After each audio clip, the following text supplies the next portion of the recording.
They took everything I saved. 10 years of sacrifice, discipline, and dreams gone with a single transfer. My $80,000 wedding fund didn't go toward a venue or a future with the man I love. No. It bought my sister a brand new luxury SUV so she could post Instagram stories and keep up with her wealthy friends. When I protested, my parents didn't apologize. They didn't even blink. They called me selfish. They said I should be proud to help the face of the family succeed. My sister. She laughed. It's just money, she said while taking selfies in front of the car I paid for. That was the moment I realized they never saw me as a daughter. Just a backup plan, a wallet, a support beam for their golden child. But they forgot one thing: I'm not as quiet as I used to be. I didn't scream. I didn't cry. I acted. 4 days later, their bank accounts were frozen. The phone rang. My father's voice shook the walls. And that was only the beginning. If you've ever felt like the forgotten one, the reliable one who's always expected to give without question, stay with me. Because what happened next didn't just change my life, it shattered theirs. And I didn't lift a single finger. Not directly. Let me tell you exactly how I turned their betrayal into a lesson they'll never forget. My name is Helen Carter.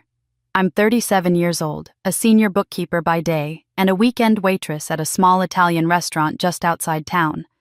I live in a modest one-bedroom apartment I've rented for nearly 12 years. Nothing fancy, but it's quiet, clean, and mine. No husband, no kids, just me, a cactus. I forget to water, and the sound of silence that fills the space after long shifts. I've never needed much. I've always been the dependable one. Everyone in my family knows this. And somehow that's the very reason they treat me like I don't matter. For the past 10 years, I've been contributing to what my parents called our family future fund.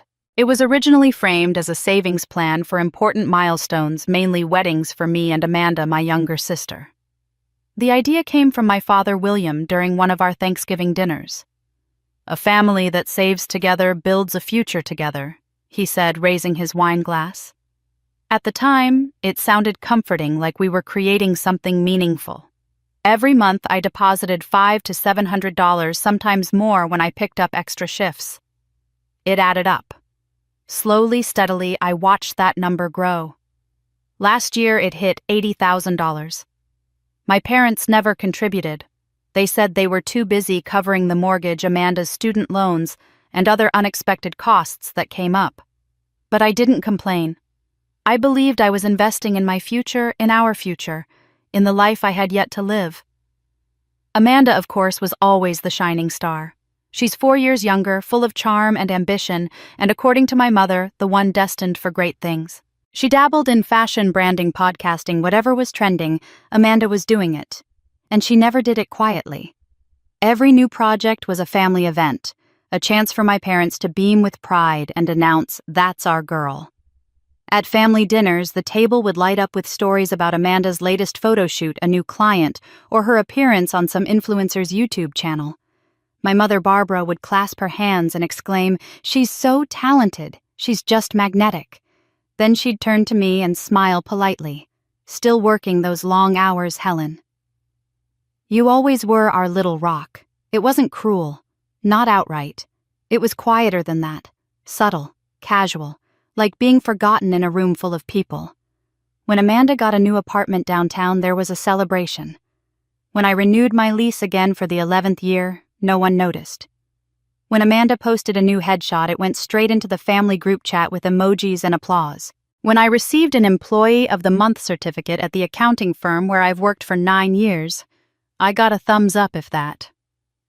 Barbara never asked me about work unless it was about tax season, or helping Amanda file expenses for her online boutique. She assumed I was fine, stable, safe. The daughter who didn't need anything, who didn't cause drama or ask for help. And maybe for a long time I believed it too, that being useful meant being loved, that staying quiet made things easier, that if I just kept doing the right thing, working hard, being patient, my time would come. I remember one Sunday, Amanda had just come back from a week-long retreat in Bali. She was tanned, glowing, showing us pictures of white sand beaches and yoga classes. Barbara leaned in and whispered to me. "She's really finding herself, don't you think?" I nodded, even as I thought about the double shifts I'd pulled that week to cover rent and still contribute to the fund. Nobody asked what I was finding, but I held on. I believed that my effort had meaning, that when it was my turn, when I met someone, when I planned my wedding, my parents would be there proud. They'd say, "Helen, you've earned this." I had even bookmarked a venue, a little vineyard outside town, quiet, elegant, nothing grand, but mine. Of course, that moment never came the way I imagined. The night I found out what they did with that money, that everything I had saved had been drained behind my back, it didn't just feel like theft, it felt like erasure. Like everything I'd sacrificed, every silent act of giving, every birthday I'd skipped celebrating to save a few dollars. None of it mattered. Because to them, I was never meant to shine. I was the stable one, the invisible one. They never saw it coming, and neither did I. But I see it clearly now, and so will they. Dinner at the Harrington Grill was supposed to be a family tradition, or at least that's how my mother framed it. The restaurant sat on the corner of Main Street, one of those polished establishments with heavy velvet curtains, gleaming chandeliers, and a maitre d' who greeted us by name as though we were long-standing patrons. I had only been there twice in my life, both times to celebrate Amanda.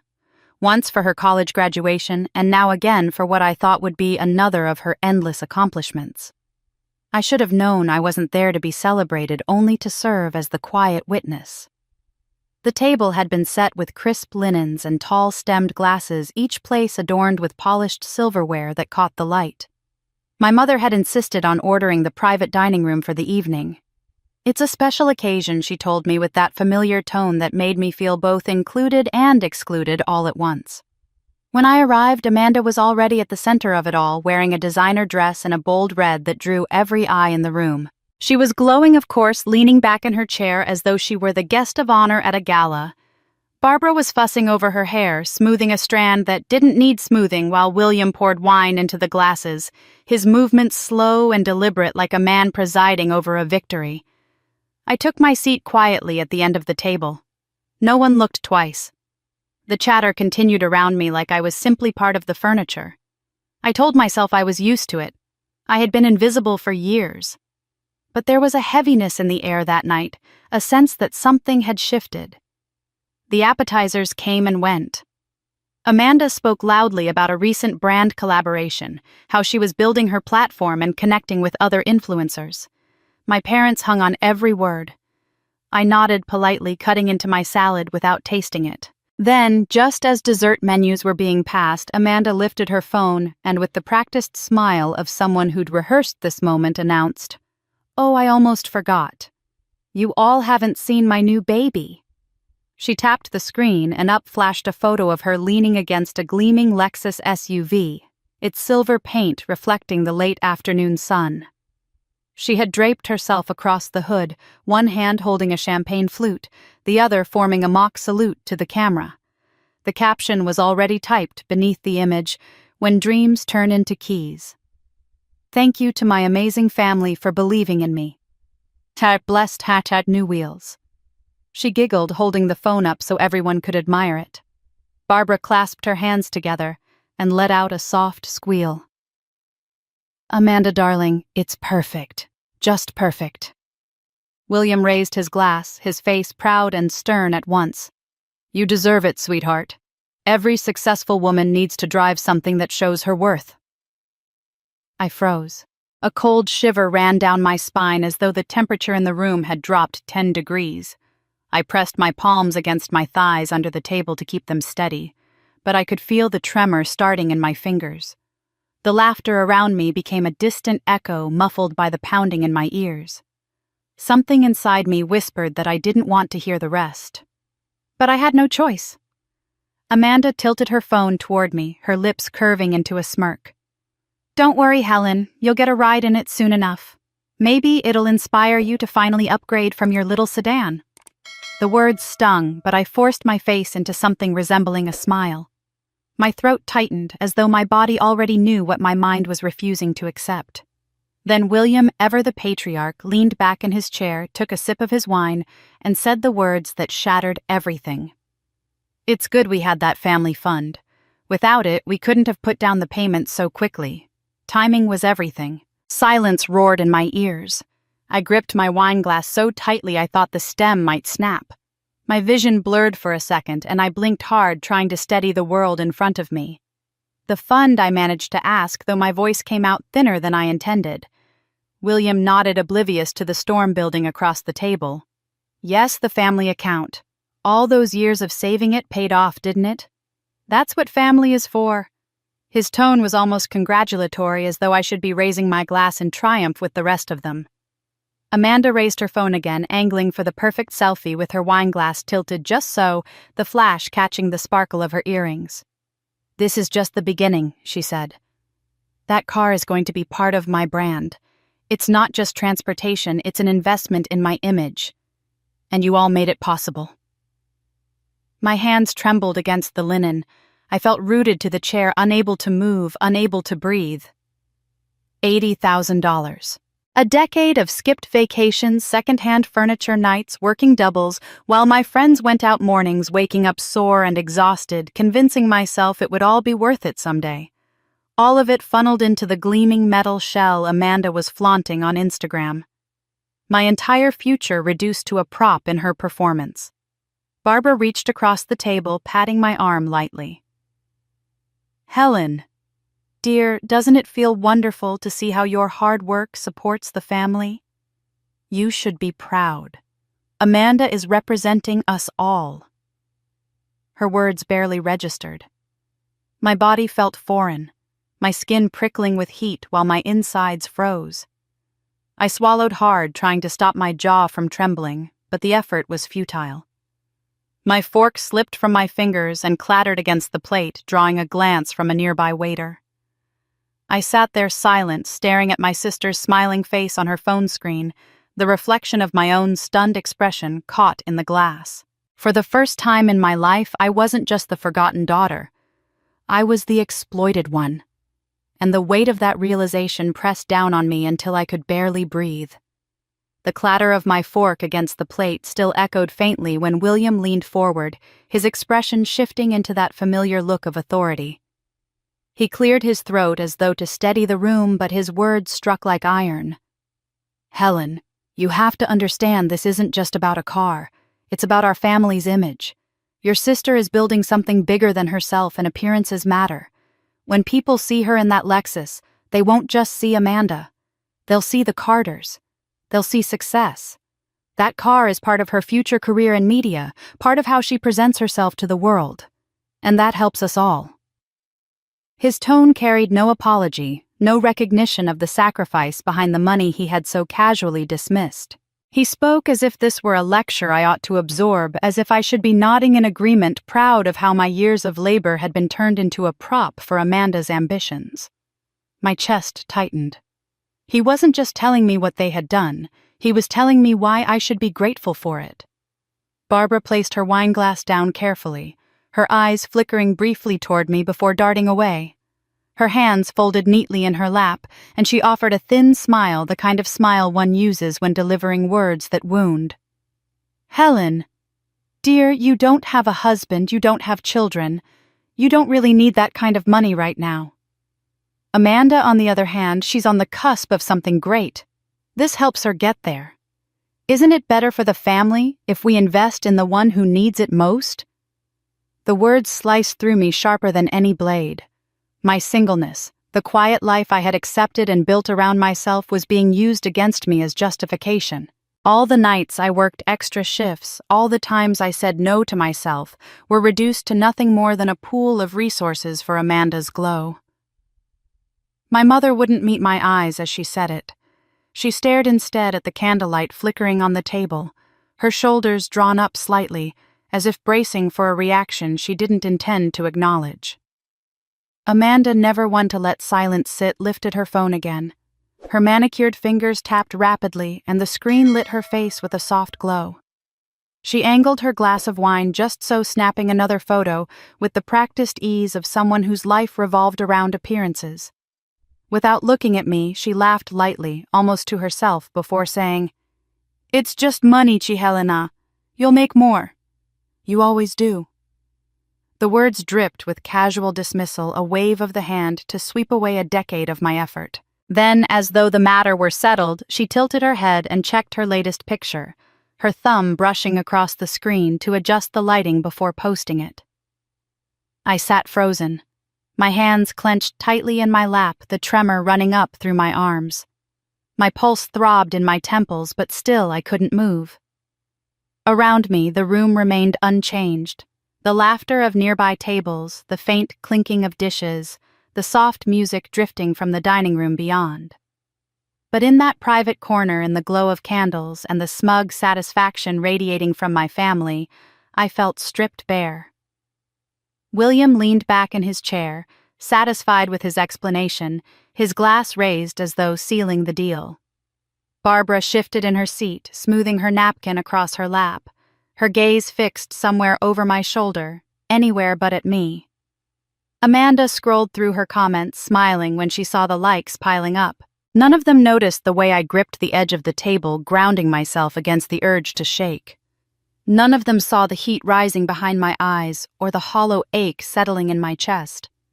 In that moment, the injustice of it all crystallized. It wasn't just that they had taken my money. It was that they expected me to smile as though this theft was a gift, as though erasing my future was some noble sacrifice for the good of the family. They believed I should be proud to watch Amanda shine, even if it meant dimming my own life until nothing remained. Their faces reflected no doubt, no hesitation, only certainty. And in their certainty, I finally saw the truth of where I stood in this family, not as a daughter, not even as a sister, but as a resource to be drained, applauded only when I remained quiet. The weight of that realization pressed down on me, but beneath it, a flicker stirred. A flicker that felt dangerously close to rage. I did not argue then. I did not fight or shout.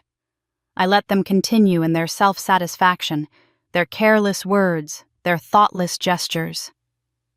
Amanda adjusted her angle for yet another photo. Barbara lifted her glass again, her lips forming praise meant for the younger daughter she adored. William droned on about family reputation and investing in the future.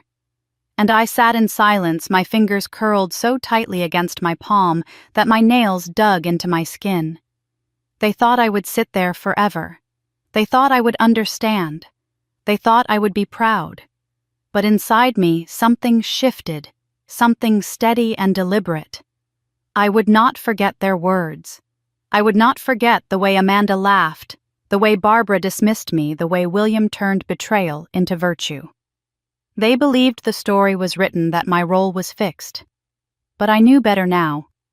For the first time, I understood just how invisible they thought I was. And for the first time, I began to wonder how powerful that invisibility could become once I decided to act. The laughter from the table followed me as I pushed back my chair, the sound clinging to me like smoke. My pulse thundered in my ears, drowning out everything else. I excused myself in a whisper no one seemed to hear. The hallway leading to the restroom felt impossibly long, each step heavier than the last. By the time I reached the door, my hands were trembling so hard I could barely twist the brass handle. Inside, the light was bright and cold, bouncing off spotless marble and mirrors that stretched from wall to wall. I locked the door behind me and pressed my back against it, trying to steady my breath. My phone felt like a lifeline and a weapon all at once as I pulled it from my purse. The banking app glowed to life beneath my thumb, a familiar sequence of numbers and swipes I had performed countless times with quiet pride. Tonight, the pride turned to terror. The balance stared back at me, not in black ink, but in glaring red. 0. Not a partial withdrawal, not a mistake, empty. My entire decade of sacrifice reduced to a void. My knees buckled and I caught myself on the edge of the sink. For a moment I couldn't breathe. It felt as though the air had been sucked from the room, leaving me in a vacuum where only betrayal lived. I gripped the porcelain until my knuckles whitened, staring at the screen again, as though the numbers might change if I blinked enough. They didn't. Transaction history confirmed what I dreaded. Yesterday. The transfer was clean, complete, irreversible. They hadn't even waited. I lifted my gaze to the mirror, and the woman staring back was almost unrecognizable. Her hair, carefully brushed hours earlier, clung limp to her temples. Her blouse, chosen to look polished and respectful, now felt like a costume for a role she had never asked to play. But it was the eyes that startled me most. Red-rimmed, glassy, exhausted eyes that carried 10 years of missed chances of swallowing words of believing obedience would be rewarded. The eyes of someone who had worked herself raw to be dependable only to discover dependability had been a leash. Memories surged uninvited one after another, crashing like waves.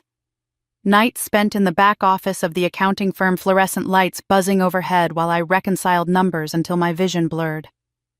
Saturday evenings tying on an apron at the Italian restaurant, smiling at strangers while my feet ached from 12 hours on the move. Paychecks divided neatly, rent, utilities, the smallest allowance for groceries, and always that monthly transfer into the family account. Friends invited me to Las Vegas for a weekend once. I declined, claiming deadlines, but the truth was, the $600 ticket equaled one deposit I couldn't miss. A colleague suggested joining her on a group trip to Paris. I turned her down with the same excuse.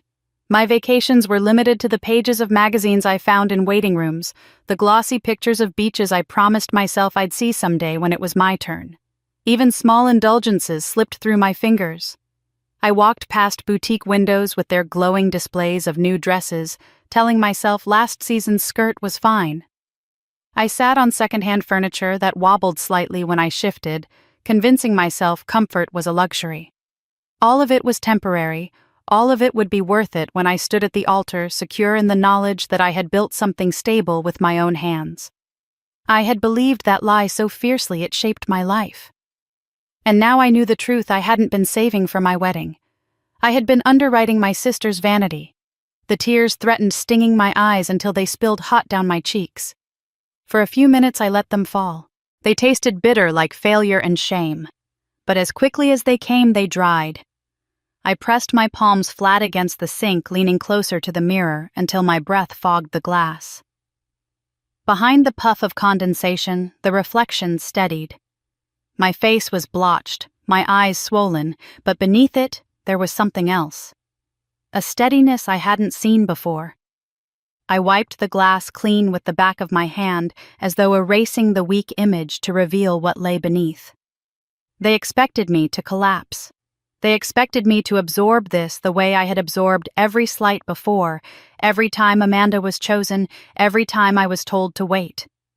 But I wasn't going to collapse this time. The zero on my phone screen wasn't an ending. It was a beginning. A line drawn so clearly I could no longer pretend not to see it. The silence they mistook for obedience would no longer serve them. I straightened, rolled back my shoulders, and inhaled until my lungs ached. The woman in the mirror still looked tired, still bore the traces of years wasted in quiet servitude, but her eyes, those weary eyes, burned now with something new, resolve. I slipped my phone back into my purse, my hands steadier than they had been minutes before. I didn't know exactly how yet, but I would find the truth of every dollar they had stolen. I would carve the proof into stone if I had to. And when the time came, I would make sure they understood what they had done, not just to my bank account, but to me. I would not weep for their approval any longer. I would make them weep for mine. The ride home from the restaurant was a blur. I don't remember the traffic lights or the turns, only the numbness that clung to me as I gripped the steering wheel. By the time I reached my apartment, my body felt hollow, as though I'd left some essential part of myself behind in that bright marble bathroom. I set my purse on the kitchen counter, pulled out my laptop, and forced myself to do what I had been dreading since the moment William's words left his mouth. I opened the bank's website, logged in, and began the slow, methodical process of downloading every statement for the last 10 years. The files stacked up on my screen in neat monthly rows, a decade's worth of numbers, dates, and transactions. I printed them all, feeding crisp pages through the old printer until they piled in a precarious tower beside me. My small apartment filled with the hum of machinery and the faint scent of warm ink. It felt strangely ceremonial, as though I were summoning proof of my life's effort into physical form. When the last page slid into the tray, I carried the stack to my dining table, spread it out across the surface, and began to read. At first, the familiarity soothed me. Line after line bore my name. $500 here, $700 there, sometimes $1,000 when I picked up extra shifts. My handwriting on the deposit slips matched perfectly. My discipline was there in black and white, a testament to every sacrifice. But as I flipped through year after year, a pattern emerged, one I hadn't seen before, because I had trusted too blindly. Starting 3 years ago, there were withdrawals I couldn't account for. Small at first, $200 here, $350 there, each labeled vaguely as miscellaneous. I frowned, tracing the dates with my finger. They never lined up with my expenses, and I certainly hadn't signed for them. I kept turning pages, my chest tightening with each new discovery. The amounts grew bolder with time. $1, $200, $2, $500. All slipped away quietly while I was busy counting pennies and saying no to myself. I flipped back and forth, cross-checking signatures, and a chill ran down my spine. The scrawled initials didn't match mine. They weren't even close. It wasn't just one mistake or oversight. This was a pattern, deliberate and systematic, bleeding my account long before Amanda posed with her Lexus. My hands trembled as I pushed the papers away, the sound of shuffling sheets echoing in the small room. The betrayal deepened, cutting another layer. They hadn't only stolen once, they had been stealing for years. And I, in my quiet trust, hadn't seen it. I sank into my chair, pressing both hands against my face. Images came rushing back, nights I skipped meals to stretch my budget, mornings when I walked past coffee shops because brewing at home was cheaper, birthdays when I told friends I couldn't join because work was busy. All those small denials stacked together had built the very life of ease Amanda flaunted online. The weight of it settled on me, heavy and suffocating. It wasn't just money, it was my life siphoned into theirs without so much as a thank you. Seeing the numbers in print made it undeniable, and with that denial stripped away, something inside me hardened. I gathered the papers again, stacking them neatly as though organizing the chaos might soothe the storm inside me. It didn't. My gaze drifted to a photograph pinned on my fridge, one I hadn't noticed in months. Cynthia and I, arms slung around each other at a college reunion, laughing at something off camera. She had gone on to become a paralegal, thriving in a world I had once considered too sharp, too confrontational for me. I thought of her steady presence back then, the way she navigated conflict with calm precision. A thought formed, hesitant but insistent. Maybe she could help me make sense of this. Maybe she could tell me what my rights really were, what recourse I had after years of silence. I pulled my phone from my purse and hovered over her number. My thumb lingered, nerves buzzing. It felt almost disloyal reaching outside the family, exposing the private rot I had been told to cover. But the sight of those forged withdrawals and that zero balance on my screen replayed in my mind over and over. Disloyalty had been theirs, not mine. I pressed the call button before I could second-guess myself. Her voicemail picked up, cheerful and professional, and I left a message. My voice low but steady. "Cynthia, it's Helen. I need your help. It's about my family. It's urgent." When I hung up, the apartment seemed quieter than before, the air heavier. I looked down at the pile of statements, each page whispering its accusation. The betrayal was no longer invisible, no longer hidden beneath polite smiles and Sunday dinners. It was there, printed in bold numbers and forged signatures, undeniable and ugly. My stomach twisted, but alongside the nausea was something sharper. Anger. For the first time, I allowed myself to feel it fully, without apology or restraint. They had taken everything, and still they had expected me to smile. But the smile they remembered was gone. What remained was a woman with proof in her hands and a growing fire in her chest. And I knew then that this was only the beginning. The stack of statements remained spread across my dining table like a battlefield, each line of numbers a soldier standing in silent testimony. I had already seen enough to know my family had been draining me for years, but something inside urged me to dig deeper. The withdrawals were precise, recurring, and they seemed to spike around certain times of the year. I pulled my laptop closer, opened Amanda's Instagram account, and began scrolling back through her carefully curated life. I wasn't sure what I was looking for, only that my instincts told me the answers were there. The pattern emerged almost immediately. 3 years ago in June, there was a withdrawal of $2,300 labeled as miscellaneous. That same week, Amanda posted a series of photos from Venice gondolas gliding behind her, her caption gushing about a life-changing trip to find inspiration. She was draped in flowing silk dresses, sipping Aperol spritz on balconies overlooking canals. I remembered sitting in my office that same week eating leftovers out of a plastic container while staring at spreadsheets until my eyes blurred. The contrast was almost unbearable. I flipped to the statement for the following month. Another withdrawal this time, $1,800. I clicked back to Amanda's page. She was in Bali, posing on a swing above a rice terrace, her skin glowing in the tropical sun. She wrote about investing in experiences, not things, and hundreds of comments praised her wisdom. I whispered aloud to my empty apartment, "No, Amanda. You invested in my years." My scrolling fingers grew tighter, the tension in my jaw locking as I moved forward. A year later, $3,000 vanished from the account.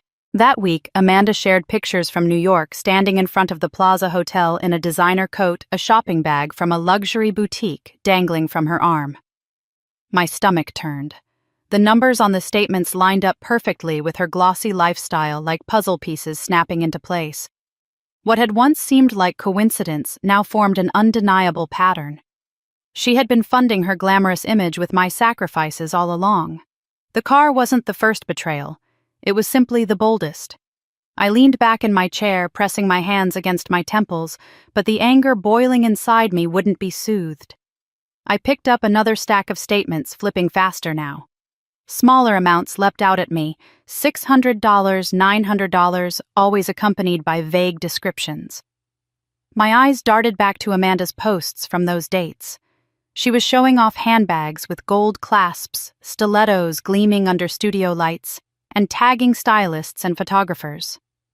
One photo made me stop cold. She was holding a brand new purse, smiling with a caption that read, "Every woman deserves to spoil herself now and then." I checked the date. The very same day, $1,250 disappeared from my account. My hand clenched the paper so hard it crumpled. Spoil herself. She had spoiled herself with the money I denied myself for a decade. The further I went, the clearer it became. Payments to PR agencies, expenses for photo shoots, deposits for networking events in cities I had never visited. My own deposits, my sweat-soaked labor had been twisted into Amanda's stepping stones. It was all there laid out in cruel synchronicity, her curated online persona built brick by brick with my quiet obedience. The betrayal deepened, shifting in shape. It wasn't a single blow. It was a theft of years, a campaign of deception so carefully woven into my life that I hadn't seen it until now. I stared at her photos with fresh eyes. The sparkle of her jewelry, the shine of her shoes, the hotel rooms with sheets crisp and white, it was all mine. Not bought by her talent or grit, but by my second job tips, by the hours I spent hunched over ledgers, by every yes I told myself when I should have said no. My shock twisted into something sharper, heavier. Anger coiled in my stomach, rising until it burned in my throat. This wasn't just indulgence. It was exploitation. And it had been happening for years while they smiled at me across the dinner table, calling me dependable, reliable, the one who would always understand. I pushed the papers away and stood pacing my small apartment, as though movement might release the pressure inside me. My reflection in the darkened window caught my eye. I barely recognized the woman glaring back, her lips pressed thin, her eyes glowing with fury. For so long I had told myself that silence was strength, that patience was noble. But staring into that reflection, I knew silence had only made me a target. Amanda had not stumbled into using my money. She had built her life on it deliberately. And my parents had stood by, nodding, applauding, calling it family loyalty. The truth no longer hurt in the way it had in the restaurant bathroom. It was heavier, yes, But it was also clarifying. For years I had lived in the fog of someday waiting for my turn. That fog had burned away now, revealing a jagged landscape of lies and theft. I pressed my hands flat against the window pane, the cool glass steadying me. The city lights blurred through the sheen of unshed tears, but I refused to let them fall. Crying wouldn't change anything. Action would. The fury rising in me was not weakness, it was fuel.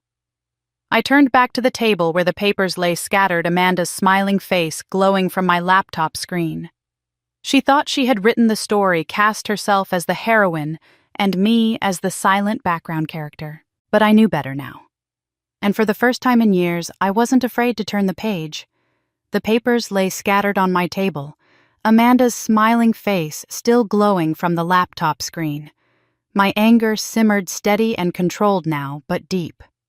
As I stared at her posts, I realized the theft wasn't limited to my money. It went deeper into corners of my life I had tried not to think about for years. The numbers on the statements had awakened something, a painful memory of the ways my family had reached into my happiness and pulled it apart just as surely as they had reached into my savings. I closed my eyes and Jonathan's face came back to me as clearly as if he had just walked into the room. Jonathan was kind in the way that never needed to be announced. He was steady, gentle, and he had a smile that could soften even the hardest day. He worked as a contractor building decks and repairing homes, his hands always a little rough, his nails marked by honest labor. He didn't come from money, and he didn't pretend to be anything other than what he was. I had loved him for that. We had shared evenings sitting on the hood of his truck, eating takeout Chinese under the stars, our laughter rising into the night air.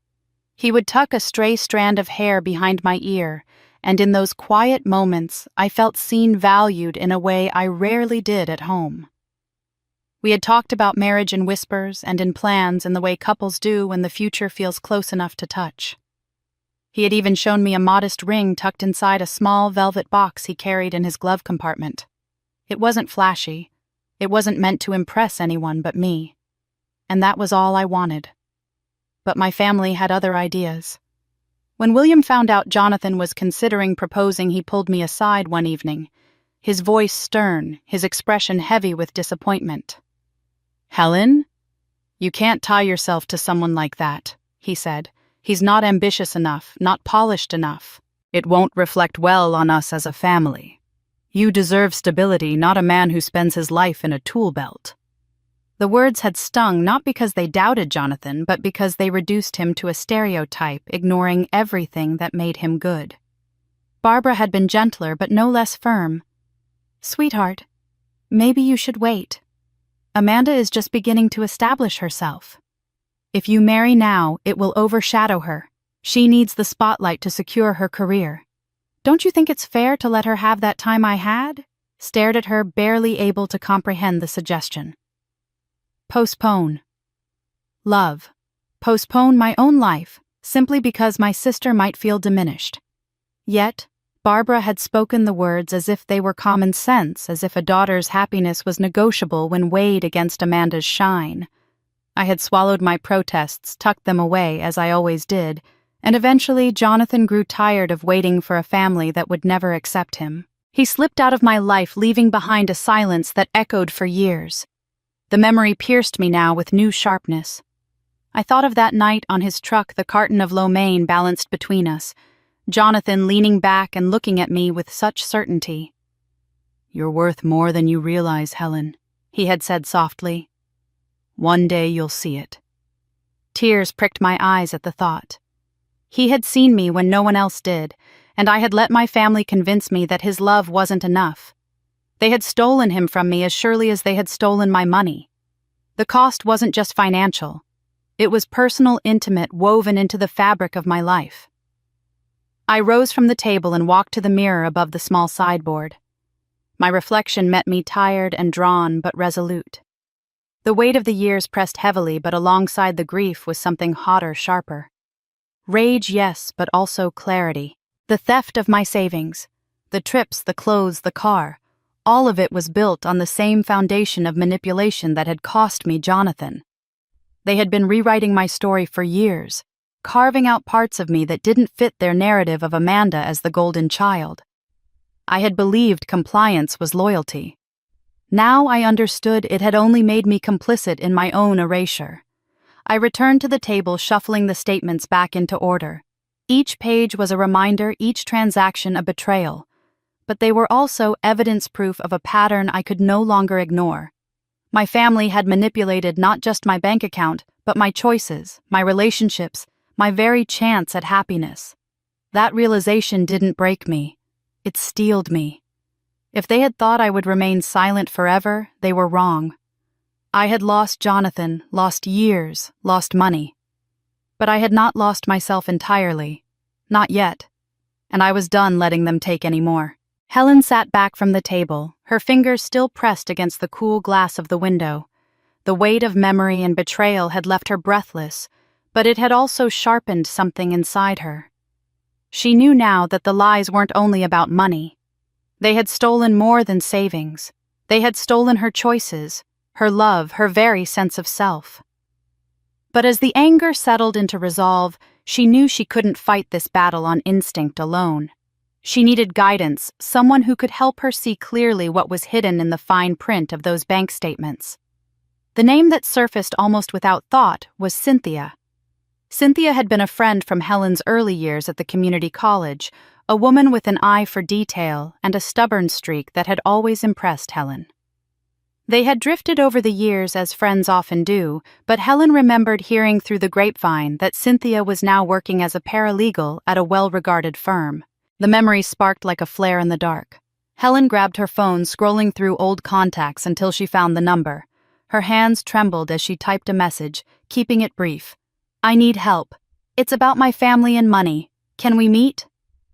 Cynthia's response came quickly, as if she had been waiting. "Of course. Coffee shop tomorrow at noon." Relief mingled with apprehension as Helen set the phone down. Reaching for her scattered papers, she began organizing them into neat stacks, preparing to expose the truth to someone outside the family for the first time. That act alone felt like rebellion, a quiet declaration that she would no longer bear the weight of silence. The next day, Helen arrived at the cafe early, clutching a folder so tightly her knuckles ached. When Cynthia walked in, her presence was like a burst of energy. She hadn't changed much, still quick with a smile, but her sharp eyes immediately zeroed in on Helen's unease. They exchanged a hug, brief but grounding, before settling at a corner table. Helen pushed the folder across the table, her voice low. "I need you to look at this. Tell me if I'm crazy." Cynthia opened the folder and began scanning the pages. At first, her expression was neutral, her paralegal training kicking in as she read line by line. But slowly her eyebrows rose, her lips tightening in disbelief. After several minutes, she closed the folder and looked at Helen squarely. "You're not crazy. Helen, this is theft, plain and simple."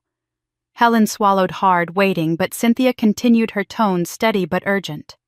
"You deposited this money. You can prove it came from your paychecks. And they withdrew it without your consent. That's not just unfair, that's illegal. It's the misappropriation of personal assets."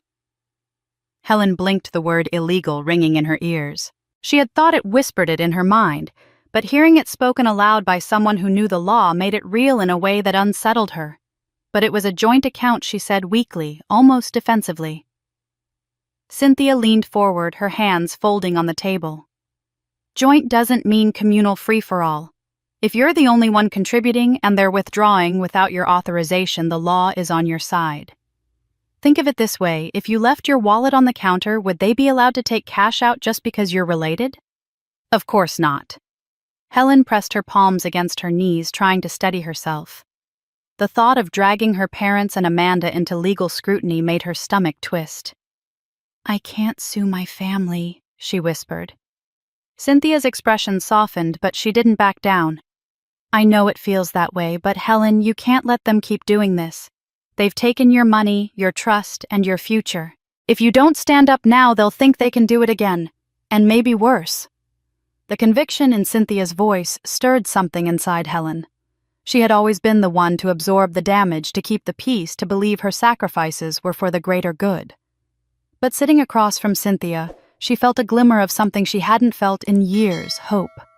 Not the fragile kind that wilted under the weight of family expectations, but a sturdier, sharper hope that carried the promise of justice. "What do I even do next?" Helen asked, her voice thin but steady. Cynthia pulled a card from her purse and slid it across the table. "Dean Whitaker. He's one of the best in family financial disputes.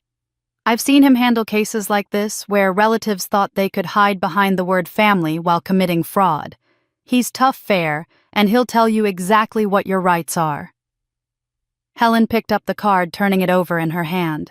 The embossed letters seemed to weigh more than paper, should each one pressing into her mind with the gravity of a door opening to a new path. Still hesitation gnawed at her. What if they hate me? What if this destroys what's left of our family? Cynthia reached across the table, covering Helen's hand with her own. "Helen, they've already destroyed it. You just didn't want to see it.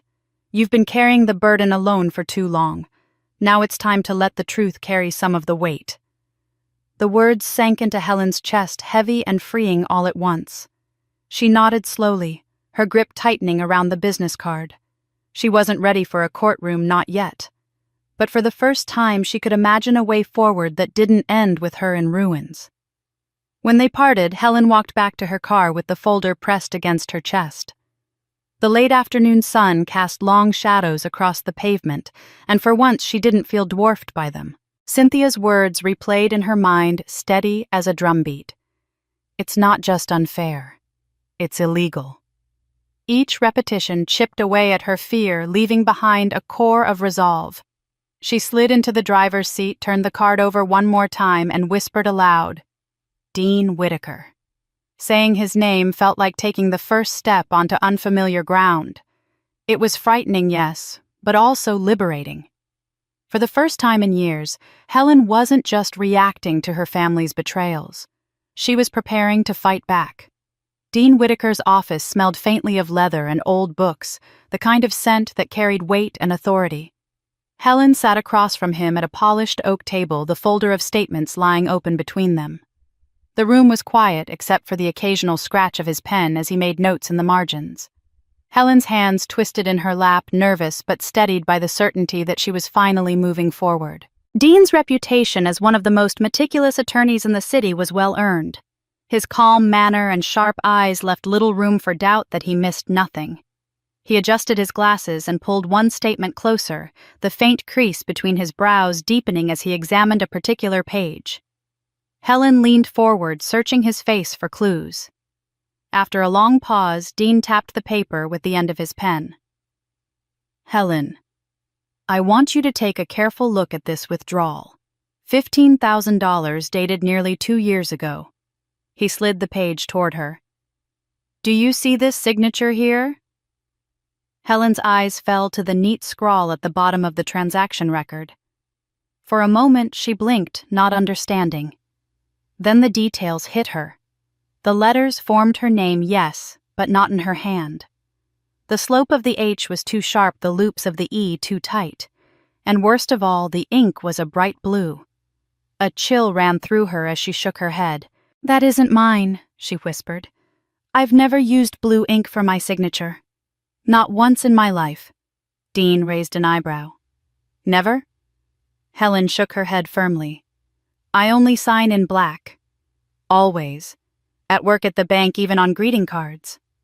My father used to tease me about it, said black looked too severe, but I told him I preferred consistency.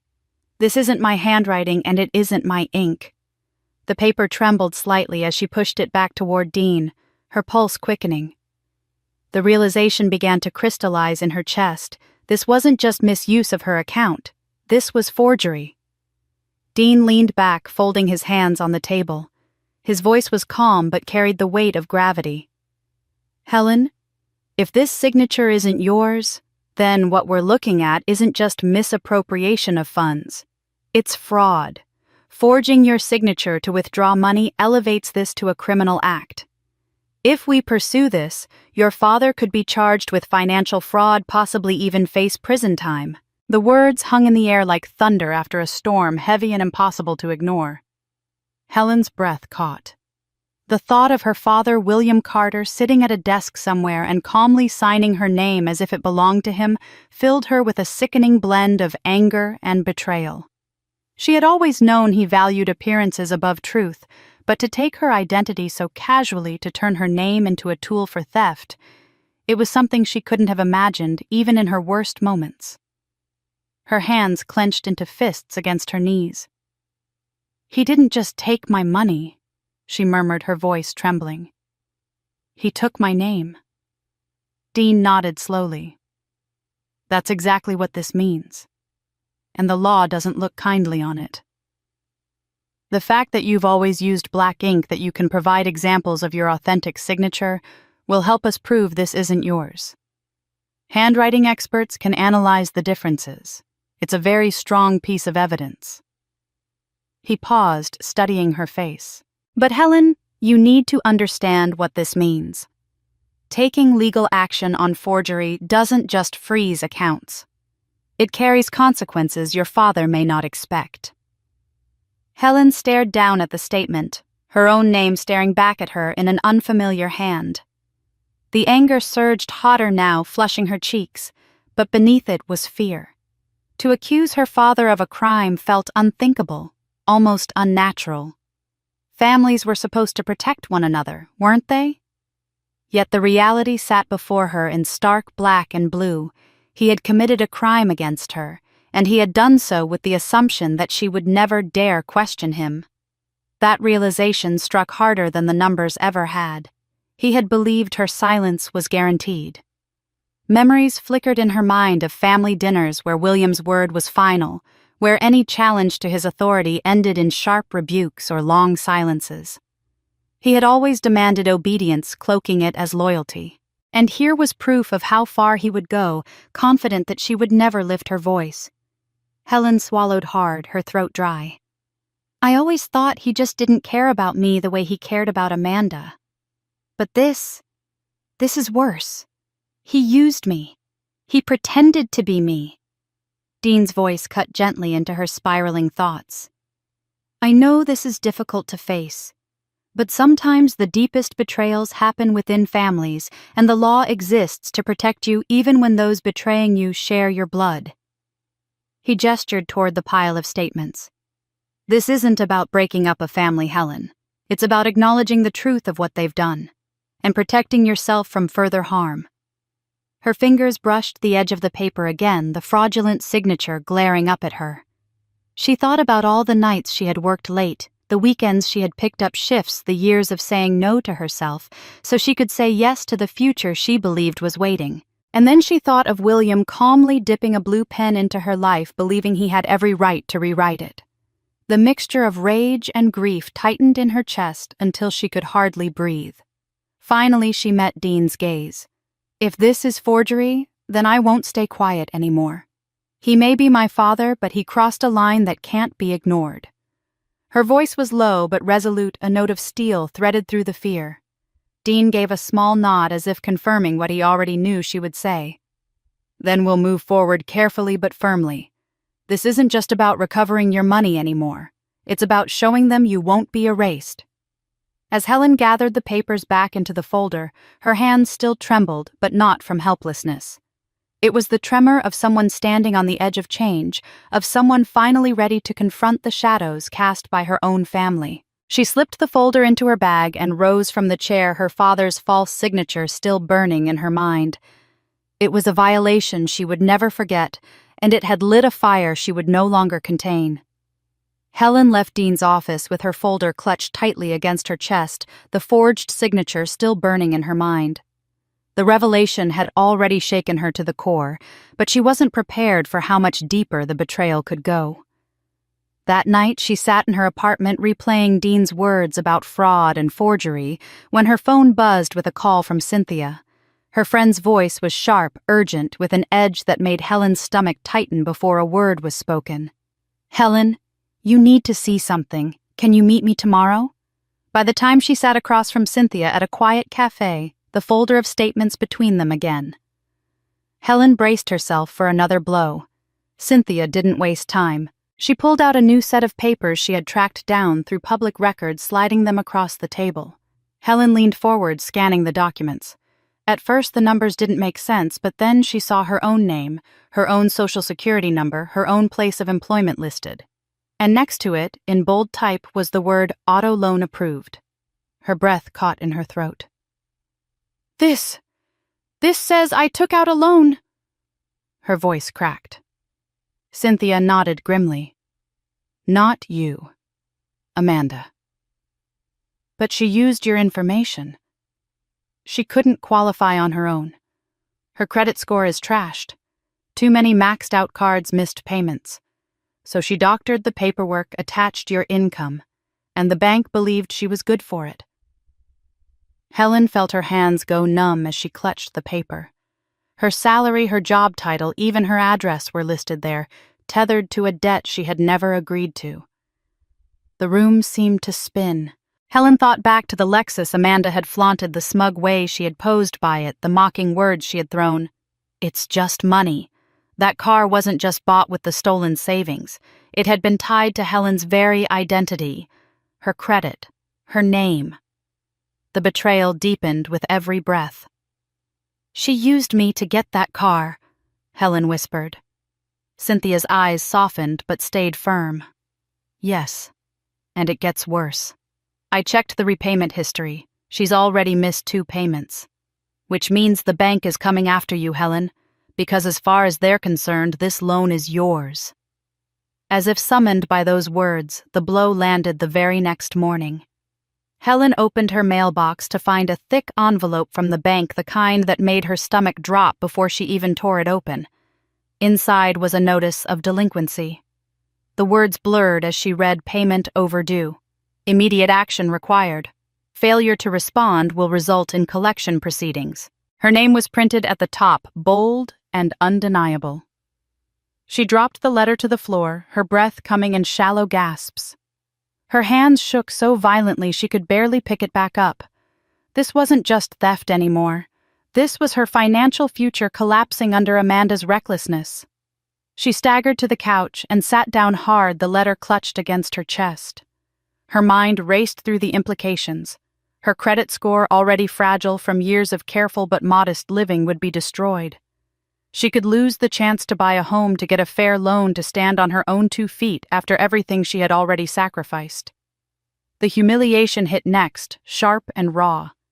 To the world she would look like the irresponsible one, the woman who couldn't pay her bills while Amanda kept driving around in the car that bore Helen's name in its paperwork. Tears stung her eyes, but beneath them a pulse of fury began to beat louder. She thought about the years she had spent clipping coupons, skipping vacations, denying herself every small indulgence just to build a future. Amanda had taken that too, not just the savings, but the very foundation Helen had built her life on. And her parents had let it happen, had smiled and called it family loyalty, while Amanda dismantled her sister's life piece by piece. Cynthia's words from the cafe echoed in her mind. This is identity fraud, Helen. It's not just unethical, it's criminal. The law will see it for what it is. Helen pressed the letter flat against the table, forcing her trembling hands to still. Panic still thudded in her chest, but another emotion was rising, steadier and more determined. They had stolen from her, forged her name, and now hijacked her credit. But this time she wouldn't simply react. She would fight. For the first time, Helen wasn't just angry, she was ready. The account theft and forgery had wounded her deeply, but this attack on her identity had hardened her resolve. Amanda had crossed a line that could never be uncrossed, and Helen knew exactly what needed to happen next. Dean moved with a precision that made Helen feel both reassured and unsettled. After the revelations about the forgery and the fraudulent loan, he explained calmly that it was time to act, not merely to gather evidence. Silence is their greatest weapon, he told her, his silver-framed glasses catching the light from his desk lamp. But once the law speaks, the silence will break. He drafted 2 letters that evening, each one carrying the weight of consequence. The first was addressed to Wells Fargo, the bank that had processed the account withdrawals and the loan in Amanda's name. The second was written directly to William and Barbara Carter, words chosen carefully to wound and warn in equal measure. Helen sat across from him as he worked, her hands clasped tightly together, the skin around her knuckles pale. She watched as his pen moved across the paper lines, forming sentences that were both clinical and devastating. The bank letter laid out the evidence: years of unilateral deposits from Helen's paycheck, irregular withdrawals without her consent, a forged signature, and fraudulent loan documents. The demand was simple and firm: immediate freezing of all accounts connected to those transactions pending investigation. The second letter struck more personally, naming her parents as beneficiaries of stolen funds and warning of civil action if restitution was not made within 30 days. The words, stripped of emotion, carried a gravity that even William could not wave away with bluster. When Dean slid the copies across the table for Helen to read, her breath caught. The language was colder than she could have imagined, stripped of sentiment, leaving only facts and consequences. She nodded, unable to speak, and signed her name at the bottom, her black ink deliberate and steady. Dean collected the papers with care, sealing them into envelopes with the calm finality of a judge striking a gavel. As Helen left his office that night, she knew that the first strike had been launched. The storm would come quickly. It did. 3 days later, William's voice thundered through her phone so loud she had to hold it away from her ear. "How dare you drag this family into court?" he bellowed. "Do you have any idea what you're doing? You'll ruin us all, and for what? Some petty savings you think you'll come out ahead. But you'll regret this, Helen. I'll make sure of it." His words were less about defense and more about intimidation, each one dripping with the same authority he had wielded over her since childhood. She listened, the anger in his tone rolling over her like a storm, but she didn't respond. When he finally slammed the phone down, leaving only the cold dial tone, Helen realized something startling. For the first time, his threats didn't pierce her. They merely revealed how desperate he was. Barbara's response was quieter, but cut in a different way. When Helen tried to call her mother, hoping for some acknowledgement of what had happened, Barbara's voice was distant, almost rehearsed. "I don't want to talk about this," she said quickly before Helen could get more than a sentence out. "You've made your choice, Helen. You always were dramatic. I won't pick sides between you and your father." And with that, the line went dead.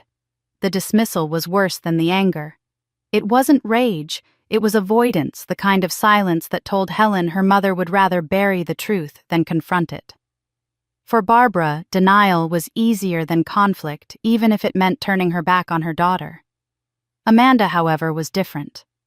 Her call came late at night, her voice thick with panic. "Helen, please," she whispered urgently. "You can't do this. People are watching me. I have contracts, I have sponsors, I have a reputation. If this gets out, I'll lose everything. Do you understand? Everything. Can't we just fix this quietly? Please, I'm begging you." The desperation in Amanda's tone was genuine, but it wasn't guilt. It was fear of exposure, fear of losing the glossy image she had built with Helen's stolen money.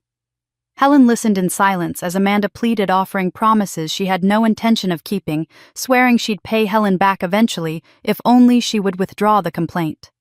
The younger sister's words dripped with selfishness, her concern not for the damage she had done, but for the image she might lose.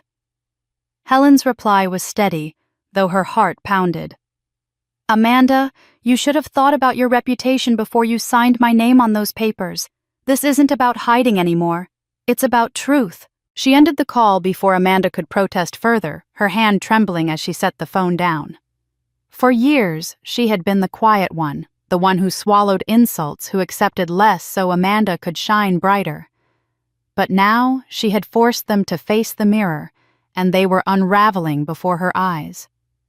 Dean called the next morning with confirmation that the bank had frozen the accounts exactly as demanded.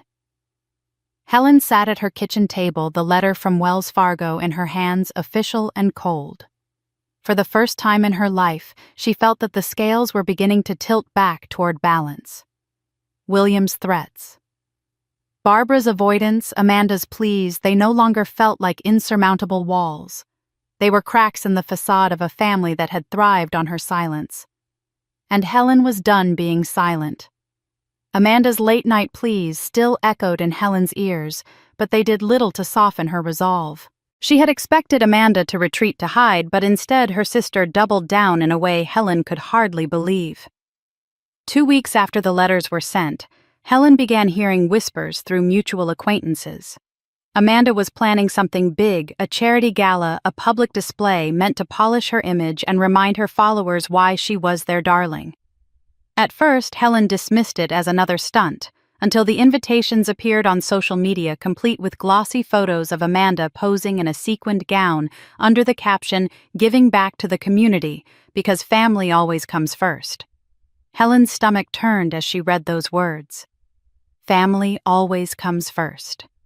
They were the same words William had hurled at her on the phone, the same words Barbara had muttered before shutting her out.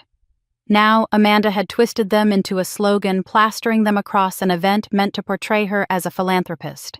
The irony was bitter enough to choke on. The night of the gala, Helen sat at her small kitchen table with a cup of tea, refusing to watch the live stream, but unable to escape it entirely. Her phone buzzed with updates from social media photos and videos flooding in. Amanda swept across a ballroom draped in golden lights, champagne glasses raised in her honor as she announced donations for local shelters. Reporters snapped photos while guests applauded. On the surface, it was flawless. Amanda had painted herself as a generous young woman using her platform for good. But Helen knew better. Her instincts told her the glitter was masking something darker. The confirmation came the following morning in the form of a text message from Marissa, a friend Helen hadn't spoken to in years, but who had once worked in event planning. "I thought you should know," the message began. Amanda's gala wasn't funded by sponsors. It was covered by a personal loan. "In your name." Helen's blood ran cold. She read the line 3 times before it sank in. Marissa explained that a colleague had handled the accounts for the event and the paperwork tied the expenses directly to Helen's credit profile. Amanda hadn't just stolen money. She had leveraged Helen's identity once again to bankroll her own spotlight. Helen dropped the phone onto the table, her breath coming in short bursts. Rage flared in her chest, hotter than it had ever been. This wasn't just theft anymore. It was humiliation, public and deliberate. Amanda had stolen her sister's financial future to dress herself in sequins and smiles, parading in front of cameras while Helen sat in a quiet apartment fighting off debt collectors. The audacity was staggering. Helen pressed her palms to her eyes, trying to steady herself, but the images of Amanda laughing under chandeliers wouldn't leave. She pulled open the envelope still lying on her counter, the overdue notice from the bank. Now the pieces fit together too neatly to be coincidence. The delinquent payments weren't just for the Lexus, they were for the gala. Amanda had taken out another fraudulent loan disguised as Helen and used it to fund her performance as a generous public figure. Every glass of champagne, every bouquet of roses, every rented table draped in satin had been bought on Helen's back. The betrayal was suffocating, but beneath it, something else hardened. Amanda wasn't just reckless. She was calculating, willing to gamble Helen's entire identity for the sake of applause. And Barbara and William, blind or complicit, had let it happen. Helen's hand trembled as she reached for her phone. She scrolled through the photos of Amanda's gala, the carefully staged smiles and glowing captions. Comments poured in from admirers. "You're such an inspiration, true role model. We need more people like you." Helen nearly laughed at the absurdity.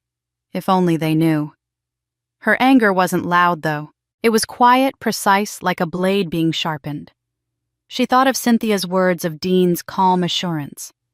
Fraud wasn't just a family squabble, it was a crime. Amanda had dressed her lies in sequins and charity banners, but the truth was sitting in black and white on Helen's credit report. The fury that had once overwhelmed her now steadied into purpose. Amanda had staged her show for the public, but Helen would stage her own reckoning, one that no Instagram caption could erase. That night, Helen gathered the paperwork again. The fraudulent loan documents, the bank's delinquency notice, and now Marissa's text, each one another piece of evidence. She laid them out carefully, page by page, the pattern becoming impossible to ignore. Amanda's charity wasn't charity at all. It was theft dressed up in ball gowns and filtered through social media lenses. And Helen, who had sacrificed for years without recognition, was done being the silent shadow. The rage inside her no longer felt like chaos. It was focus. Amanda thought she had won the public thought her lies would shine brighter than the truth. But Helen knew better. And with every piece of evidence, she was closer to pulling back the curtain on the performance her sister had built at her expense. For the first time, she almost welcomed Amanda's spotlight. Because when the truth finally landed, the fall would be spectacular. Helen had stayed quiet long enough. After discovering the gala was nothing but a fraud dressed in sequins, she found herself scrolling through Amanda's latest post late one evening.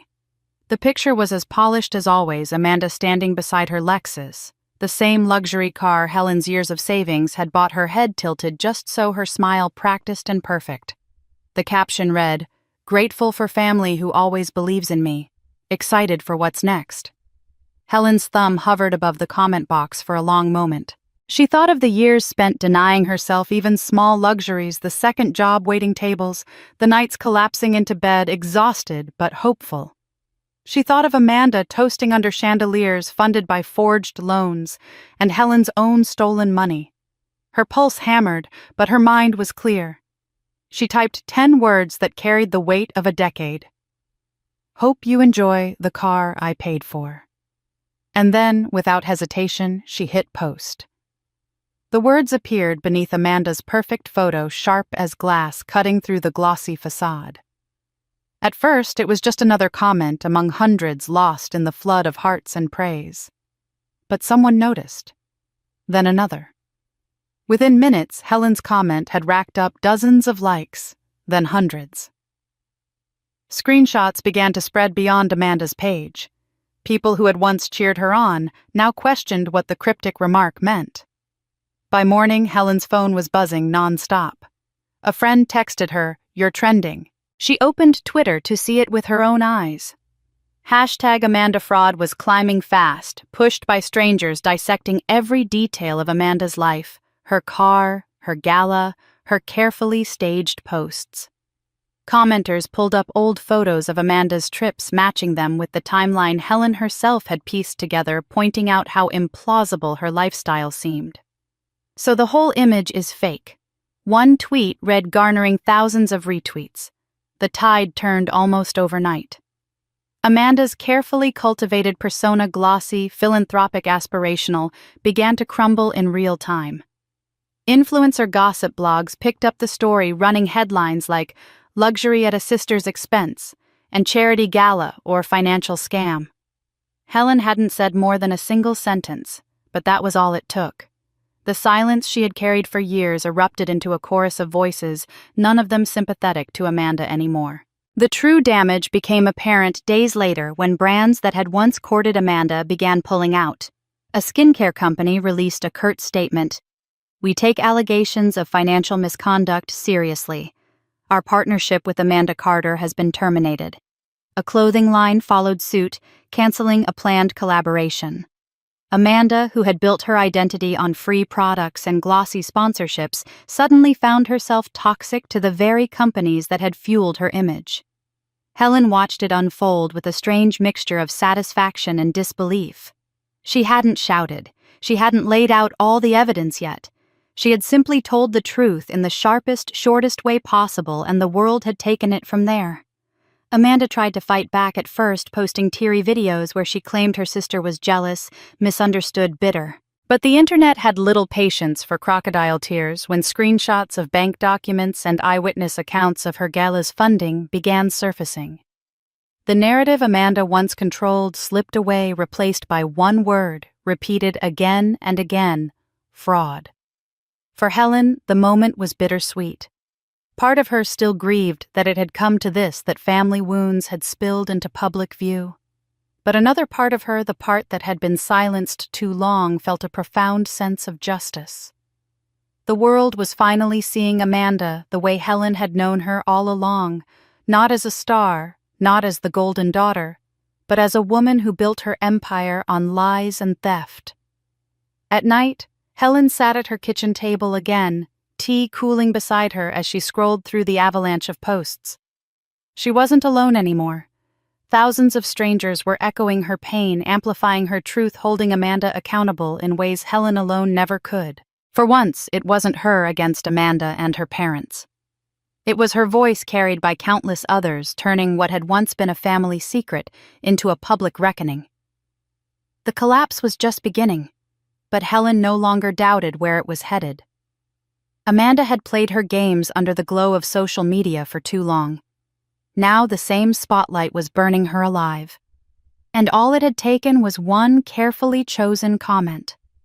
The fallout from Helen's single cutting comment still rippled across social media when the next blow arrived not from her, but from the system itself.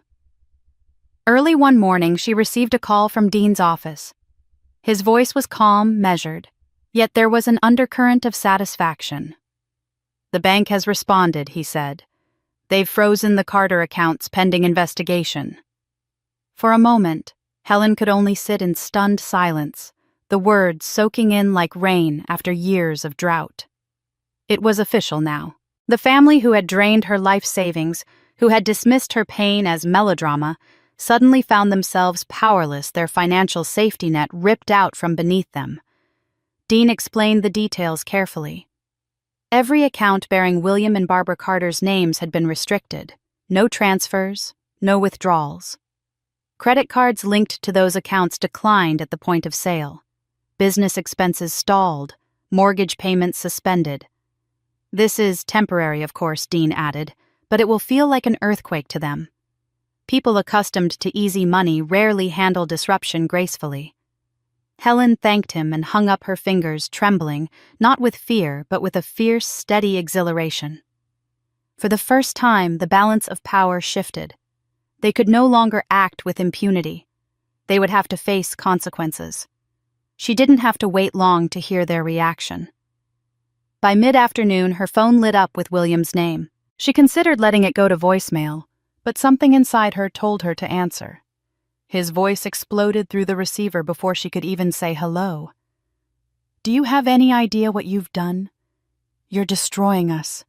Your mother can't access her account. The business is stalled, and it's all because of you. You're hurling your family into ruin." Helen let the tirade wash over her. Once those words would have broken her, sent her scrambling to apologize. But not anymore. She took a deep breath and cut in her voice calm and firm, each word deliberate. "No, Dad.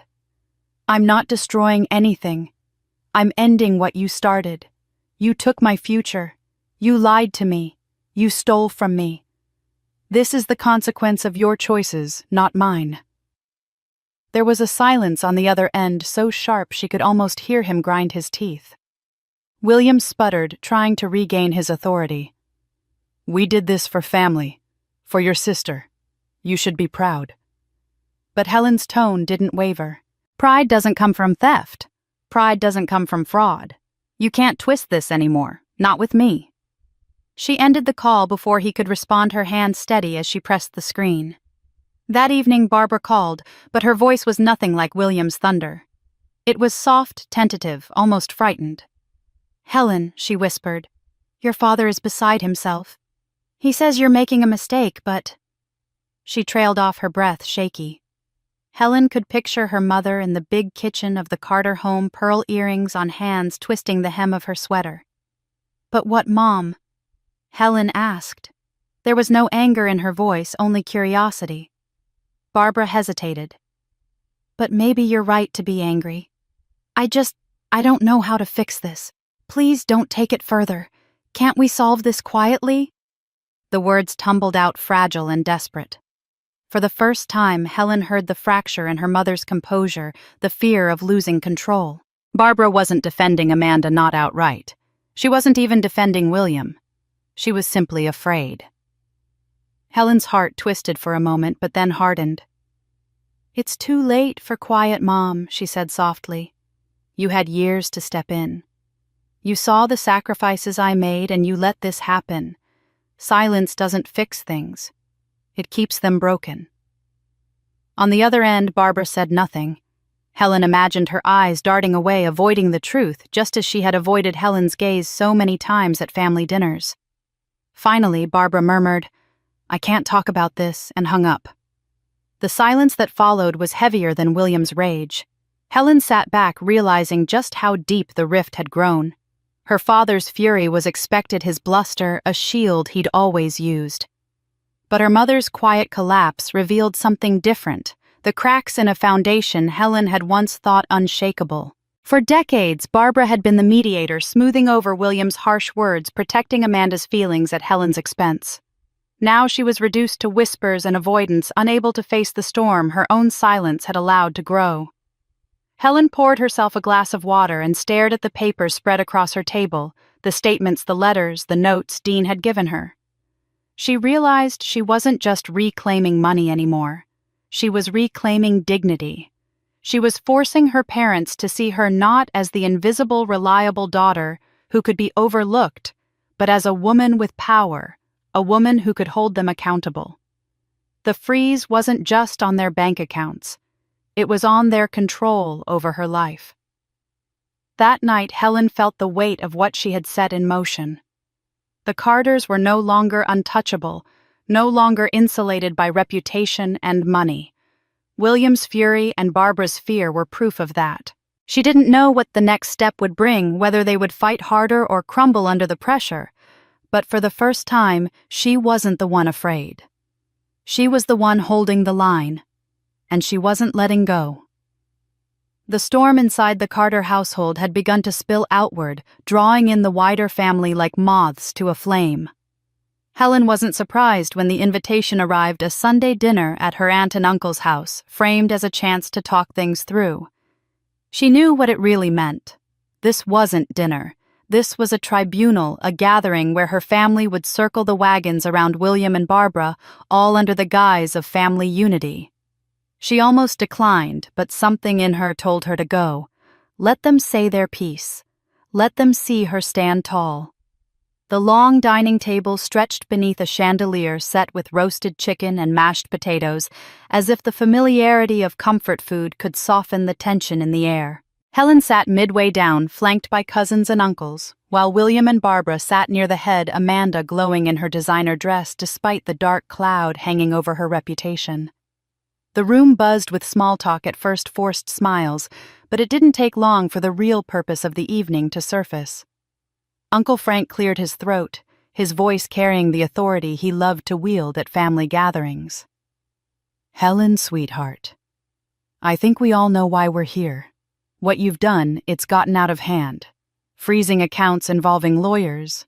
This is family business, not something for the courts." His fork tapped against his plate as if to punctuate the point. Several heads nodded in agreement. The unspoken consensus clear: Helen was the problem, not the theft itself. Her cousin Lydia leaned forward, sympathy in her tone but condescension in her eyes. "We all know Amanda's had her struggles, but you're sisters. Sometimes you give more, sometimes less. It's just money. Why ruin relationships over dollars?" Helen's fingers curled against her napkin, but her voice was steady when she answered. "It's not just money. It was my money. 10 years of sacrifice. And it wasn't a gift, it was stolen. And when trust is stolen, it's not small anymore. It's everything." Her words cut through the murmurs like glass, but still the rebuttals came. Aunt Claire chimed in next, her tone sharp. "You'll regret this when your parents are gone, Helen. You'll wish you had chosen peace over conflict. Money comes and goes, but family is forever." Helen's gaze swept the table, meeting each pair of eyes without flinching. If family is forever, why didn't they think of that before emptying my account? Why didn't Amanda think of that before using my name for loans? Don't talk to me about forever when they treated me as disposable. A hush fell for a moment, broken only by the clinking of glasses from the far end. Amanda rolled her eyes, tossing her hair back. "Oh, please, Helen. You've always been dramatic. Everyone knows I'm the one with a future worth investing in. You just..." You don't get it." Her smirk returned, but it was thinner than usual, forced. Helen didn't bother answering. She turned instead to the few who hadn't spoken. Cousin Margaret sat quietly, her fork untouched, her eyes fixed on Helen with a flicker of something support, perhaps. At last, Margaret spoke, her voice low but clear. "I think Helen's right. This isn't just money, it's trust. And once that's gone, what's left?" A ripple of discomfort ran around the table. For the first time, someone had broken rank. Barbara shifted uneasily, dabbing her napkin against her lips, but said nothing. William stared down at his plate, his authority wounded by the spectacle of disagreement in his own family. The table was no longer united cracks, spreading through the facade of solidarity. Some relatives muttered about loyalty. Others fidgeted, uncomfortable with the raw honesty now hanging in the air. Helen took a breath, then pushed her chair back slowly. The scrape of wood against the floor echoed louder than any argument. She rose to her feet, her chin lifted. "You wanted me here to listen, and I did. But let me be clear, I will not be shamed for demanding justice. I will not apologize for expecting honesty. If you think I should stay quiet for the sake of appearances, you don't know me anymore. And maybe you never did." The silence that followed was heavy, broken only by Amanda's scoff. "There she goes again, acting like a martyr." But her words landed weakly, drowned by the quiet strength radiating from Helen's stance. Helen gathered her coat from the back of the chair, her movements deliberate, unhurried. She looked once more at the faces around the table, some hostile, some conflicted, a few quietly supportive. "You can call it money," she said softly, "but I call it my life, and I won't let anyone take it from me again." Without waiting for a reply, she walked out, her heels clicking against the hardwood floor, the air of the dining room pressing against her back. Each step away from that table was lighter than the last. They had tried to put her on trial, but she hadn't been the one judged. She had spoken her truth, and no pressure, no manipulation, no lecture about family loyalty could change it. Her resolve was iron now. They could not break her again. Helen left the tribunal dinner with her shoulders squared and her spirit strangely lighter. She had stood in front of her family and refused to bend, but the sting of their dismissal still lingered. The words, "It's just money," echoed in her ears long after she got into her car. She drove in silence through quiet suburban streets, headlights casting fleeting shapes against tidy lawns, until she pulled into her apartment lot. She thought the evening was behind her until a soft knock came on her door, not 20 minutes later. When she opened it, her cousin Margaret stood there, wrapped in a heavy shawl, her face drawn but determined. Helen blinked in surprise. Margaret was rarely outspoken at family gatherings, usually content to sit quietly at the edges, but tonight her eyes carried urgency. "Can I come in?" she asked softly. Helen nodded, motioning her inside. Margaret didn't sit right away. Instead, she paced the small living room, clutching her handbag like it was an anchor. At last, she stopped and turned to Helen. "I couldn't leave things the way they were," she said. "There's something you need to know. Something I should have told you years ago." Her hands shook as she pulled out a folded envelope, its paper yellowed with age, edges softened from being handled too often. She laid it on Helen's coffee table, her voice breaking. "This is your grandfather's will. The real one." Helen frowned, confused. "I thought Dad managed all of that after Grandpa passed." Margaret's lips trembled as she nodded. "He did. Too well. He convinced me to sign away my share of the farm property, said it was for the good of the family. He told me I was too young, too naive to handle it. He promised he'd take care of everything, that there would be a time later when it would be fair. But it never came." She looked away, her eyes glistening. "I was 23, scared, and he was persuasive. I signed papers I barely understood." Helen leaned forward, her pulse quickening. Margaret unfolded the document with careful hands, revealing the signature lines. "See here," she whispered, pointing to a clause that clearly named both William and Margaret as equal heirs to their father's land. But that's not what the final filing said. William filed an amendment, a transfer of rights. My rights.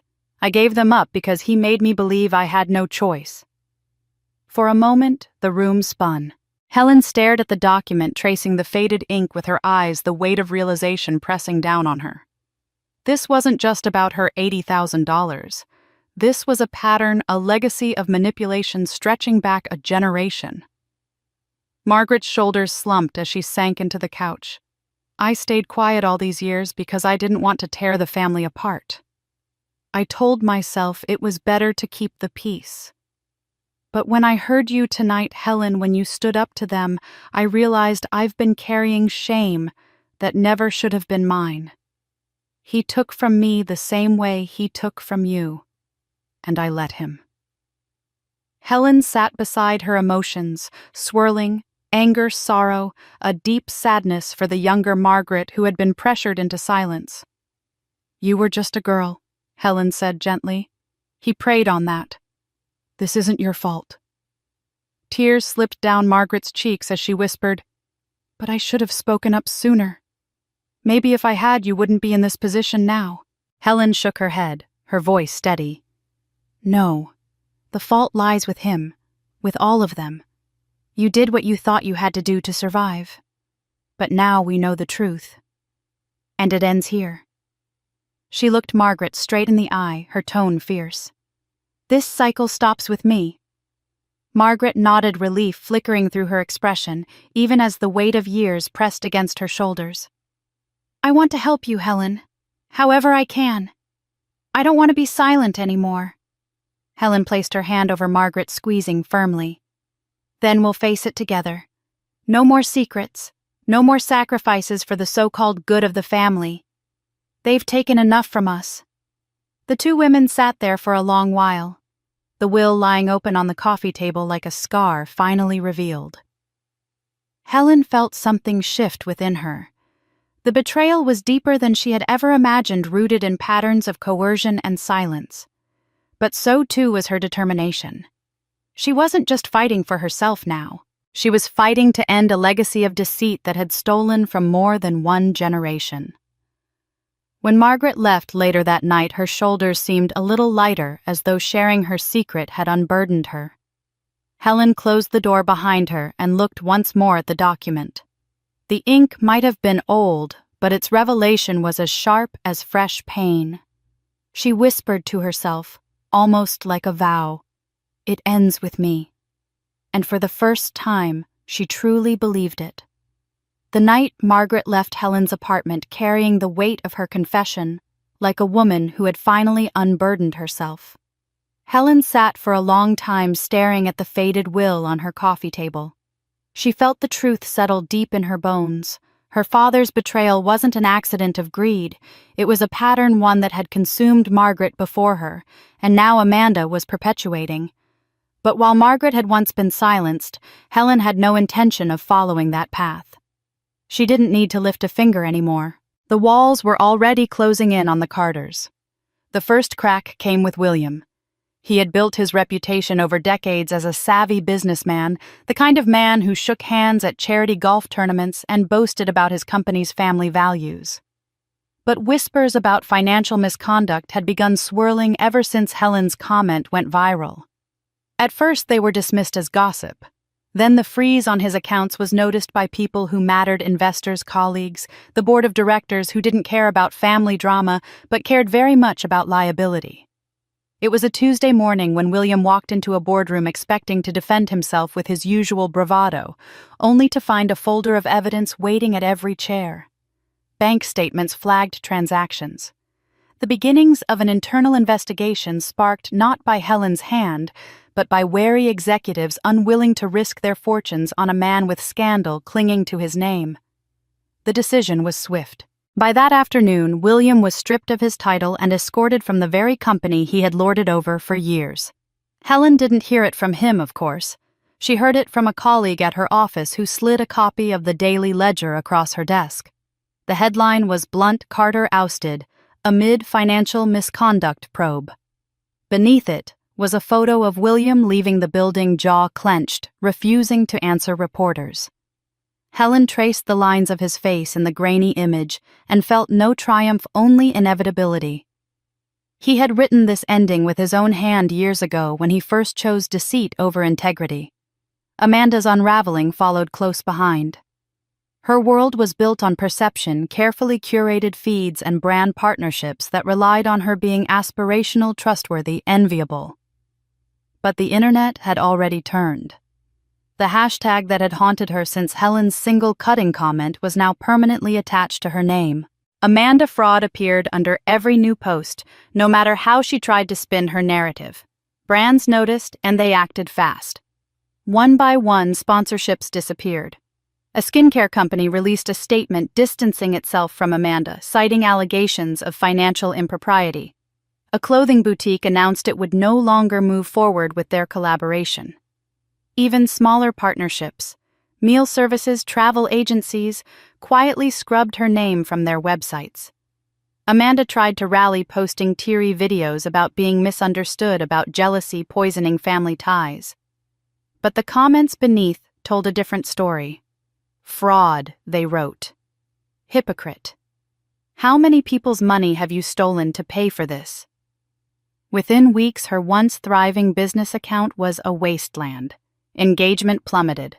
Followers left in droves. The empire she had built on illusion collapsed with a speed that left her scrambling. And Helen, watching from the quiet of her apartment, realized she hadn't needed to expose every detail. Amanda had destroyed herself by living too loudly on stolen means. The local press began circling. At first, it was the gossip columns that thrived on influencer scandals, but then a more serious article appeared in the Riverbend Gazette, the town's long-respected paper. Family Trust or Family Fraud? The headline asked, detailing the strange financial discrepancies uncovered through court filings and bank notices. The article never named Helen directly, but it painted a clear picture. Money had been diverted, accounts, frozen, lawsuits looming. It was the kind of piece that neighbors clipped and discussed over morning coffee, the kind of public exposure the Carters had always feared most. Helen read the article with a detached calm, noting how the writer had pieced together threads without her saying a word. She hadn't gone to the press, hadn't aired her pain beyond one pointed comment. The truth had found its way regardless, seeping out like water through cracks in a dam. What struck her most wasn't the shame that would cling to William and Amanda. It was the silence of Barbara. Her mother, once so vocal in defending appearances, now seemed to shrink from public view. She had always cared more about the family name than anything else, and now that name was in tatters. For Helen, it was confirmation of something she had long suspected: the power her parents wielded over her life had always been borrowed, propped up by reputation and perception. With both crumbling, they had nothing left to use against her. She had endured years of being told she was too practical, too invisible, too unremarkable to matter. Yet here she was, standing firm while the golden image of her family rotted in the spotlight. As she folded the newspaper and set it aside, Helen felt a quiet sense of closure wash over her. She hadn't spoken to the press. She hadn't shouted her story from rooftops. She had simply refused to be silent anymore, and the world had done the rest. The Carters had built their empire on stolen foundations, and now those foundations were collapsing. From her small apartment, she watched the mighty fall, and for once she felt no guilt in letting them hit the ground. The conference room smelled faintly of leather and polished oak, the kind of place designed to project power. Helen sat at one end of the long mahogany table, her posture straight, though her heart beat hard enough to echo in her ears. Dean Whitaker, her attorney, shuffled through a set of neatly bound documents beside her. Across the table, the people who had defined her life sat in a rigid line. Her father, William, jaw clenched so tight the muscles in his face looked carved from stone. Her mother, Barbara, fingers twisting a silk handkerchief until it nearly tore. And Amanda, her sister, scrolling furiously on her phone, pretending to be indifferent, but betraying her nerves with every rapid flick of her manicured thumb. The silence before the session began stretched on, heavy and suffocating.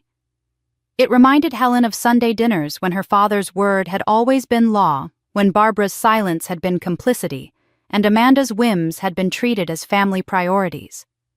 But this wasn't their dining room. This was a room built for facts, signatures, and consequences.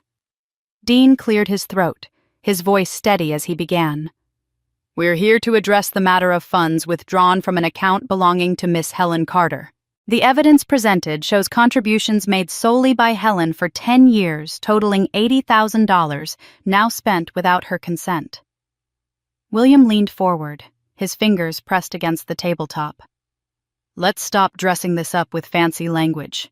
It's a family account. We all agreed years ago it was for family milestones. Amanda's car is for her career. Her success reflects on all of us." His tone carried the same finality Helen had grown up fearing.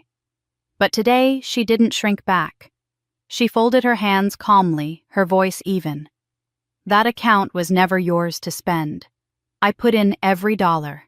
Not you, not Mom, not Amanda."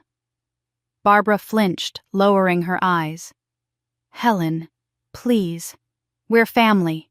This battle in a lawyer's office, it isn't who we are." Her voice trembled, but the words sounded rehearsed, like lines meant to steer Helen back into compliance. Dean slid one of the documents forward, pointing to the neat columns of deposits all bearing Helen's name. "The paper trail is clear. No contributions from William Carter or Barbara Carter. The withdrawals, however, line up directly with Amanda's luxury purchases." Amanda tossed her phone on the table, glaring. "Enough with the theatrics. Helen doesn't even need the money. She's alone, no husband, no kids. Why shouldn't it go towards someone who actually has a future?" The words hit like a slap, but Helen didn't falter. "You think my life has no value because it doesn't orbit around you. That's the problem, Amanda. You've been taking for years and Mom and Dad let you. But you crossed a line when you took what was mine." William's nostrils flared. "Then let's be reasonable. We'll divide what's left of the assets evenly 3 ways. Everyone gets a fair share and we move forward as a family." He leaned back as though he had just offered the ultimate solution, his eyes daring Helen to disagree. Dean opened his mouth, but Helen raised her hand, stopping him. Her voice came sharp and deliberate. "Fair doesn't mean dividing what you stole. Fair means acknowledging it was never yours to touch." The room fell silent. Amanda's lip curled in disbelief. "God, Helen, do you even hear yourself? You're going to ruin me. Jason's family already thinks I'm unstable. If they find out the truth about the car, about the loans..." Her voice cracked, and for the first time she sounded less like the golden child and more like a cornered liar. Helen studied her sister, the desperation in her wide eyes, the trembling hands clutching at her pearl necklace. For years, she might have given in, soothed Amanda's fears, sacrificed her own peace just to maintain the illusion of family harmony. "Not anymore. You ruined yourself, Amanda," Helen said softly, the calm in her voice cutting sharper than anger. "I won't carry your lies anymore." Barbara reached across the table, her hand shaking as she tried to touch Helen's.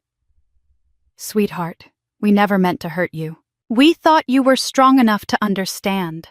Amanda needed us more." Helen pulled her hand back. "You didn't just hurt me. You betrayed me, and you thought I'd stay silent forever. That ends here." Dean slid another document across the table, his tone firm but measured. "My client is prepared to pursue full restitution with interest. If necessary, we'll escalate to criminal proceedings regarding the forged signature and the fraudulent loan applications." William's face reddened, his fists tightening against the polished wood. "You'd put your own father in prison." Helen met his glare without flinching. "I'm not putting you anywhere. You did that to yourself the moment you signed my name." Amanda pushed her chair back with a screech of wood against tile. Her voice rose in a frantic pitch. "You're destroying us, Helen. All of us. Over some money you didn't even need right now." Helen stood, her movements deliberate, her eyes locked on her sister's. "This isn't about money. It's about respect. It's about 10 years of sacrifice dismissed as nothing. It's about finally refusing to be your shadow."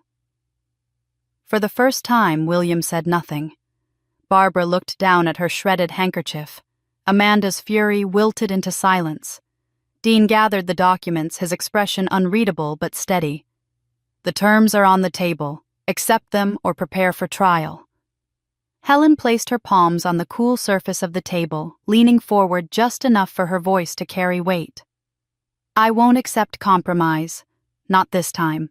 You can sign the agreement. Or you can face the consequences. Either way, I'm done letting you decide the cost of my life." No one responded. The air was thick with the collapse of authority that had once controlled her. Helen stepped back, the strength in her spine unmistakable. For the first time, she wasn't the quiet daughter who endured. She was the woman who would not bend. The heavy silence after the confrontation in the lawyer's office seemed to cling to the walls, stretching long into the night. By the time Helen left the building, she felt the weight of her family's collapse pressing behind her, but it wasn't hers to carry anymore. She walked out into the cool evening air with her head held higher than it had been in years. The echo of her father's clenched jaw, her mother's downcast eyes, and Amanda's desperation still reverberated in her mind, but none of it belonged to her now. She had said her piece. The rest was theirs to unravel. And unravel it did. Helen didn't need to witness the chaos directly. The evidence arrived in fragments, an overheard phone call, a second-hand comment, whispers passed along by relatives who loved gossip more than loyalty.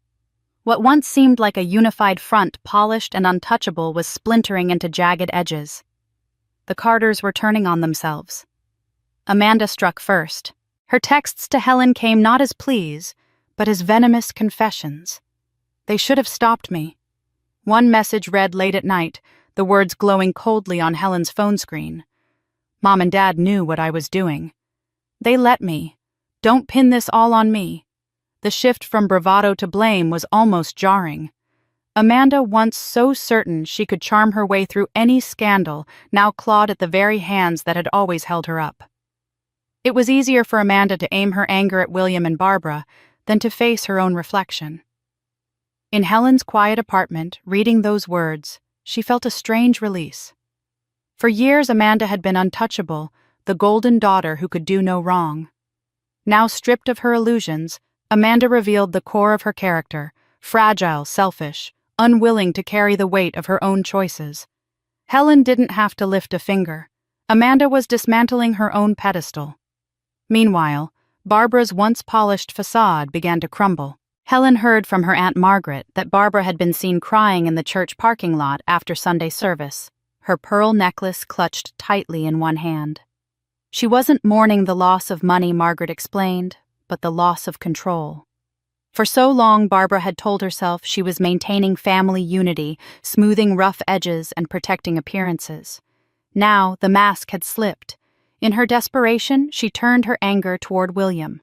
Barbara's accusations came sharp and loud behind closed doors. "You've ruined us," she was overheard shouting by a neighbor. "You and your stubborn pride, your schemes. I kept quiet because I trusted you. And now look at where we are." She wasn't pleading anymore. She was condemning. William, who had always ruled with unflinching authority, responded not with fire, but with silence. For the first time in Helen's memory, his dominance faltered. He didn't shout back. He didn't lecture or twist the truth into something palatable. He simply withdrew into a quiet that unsettled those who knew him. The silence of a man who had lost control was louder than all his past thunder. Even Amanda noticed calling Helen in a voice lined with panic. "He won't talk to me. He won't even look at me." "Do you know what that means?" Helen said nothing. She didn't need to explain. For Helen, there was an odd sense of liberation in watching from a distance. All her life, her family's unity had been a fortress that kept her on the outside, her sacrifices hidden in the shadows of Amanda's spotlight. Now that fortress was cracking from within, stone by stone.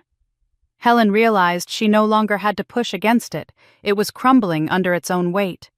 She felt no joy in their unraveling, but she did feel relief. Relief that she was no longer the one holding everything together.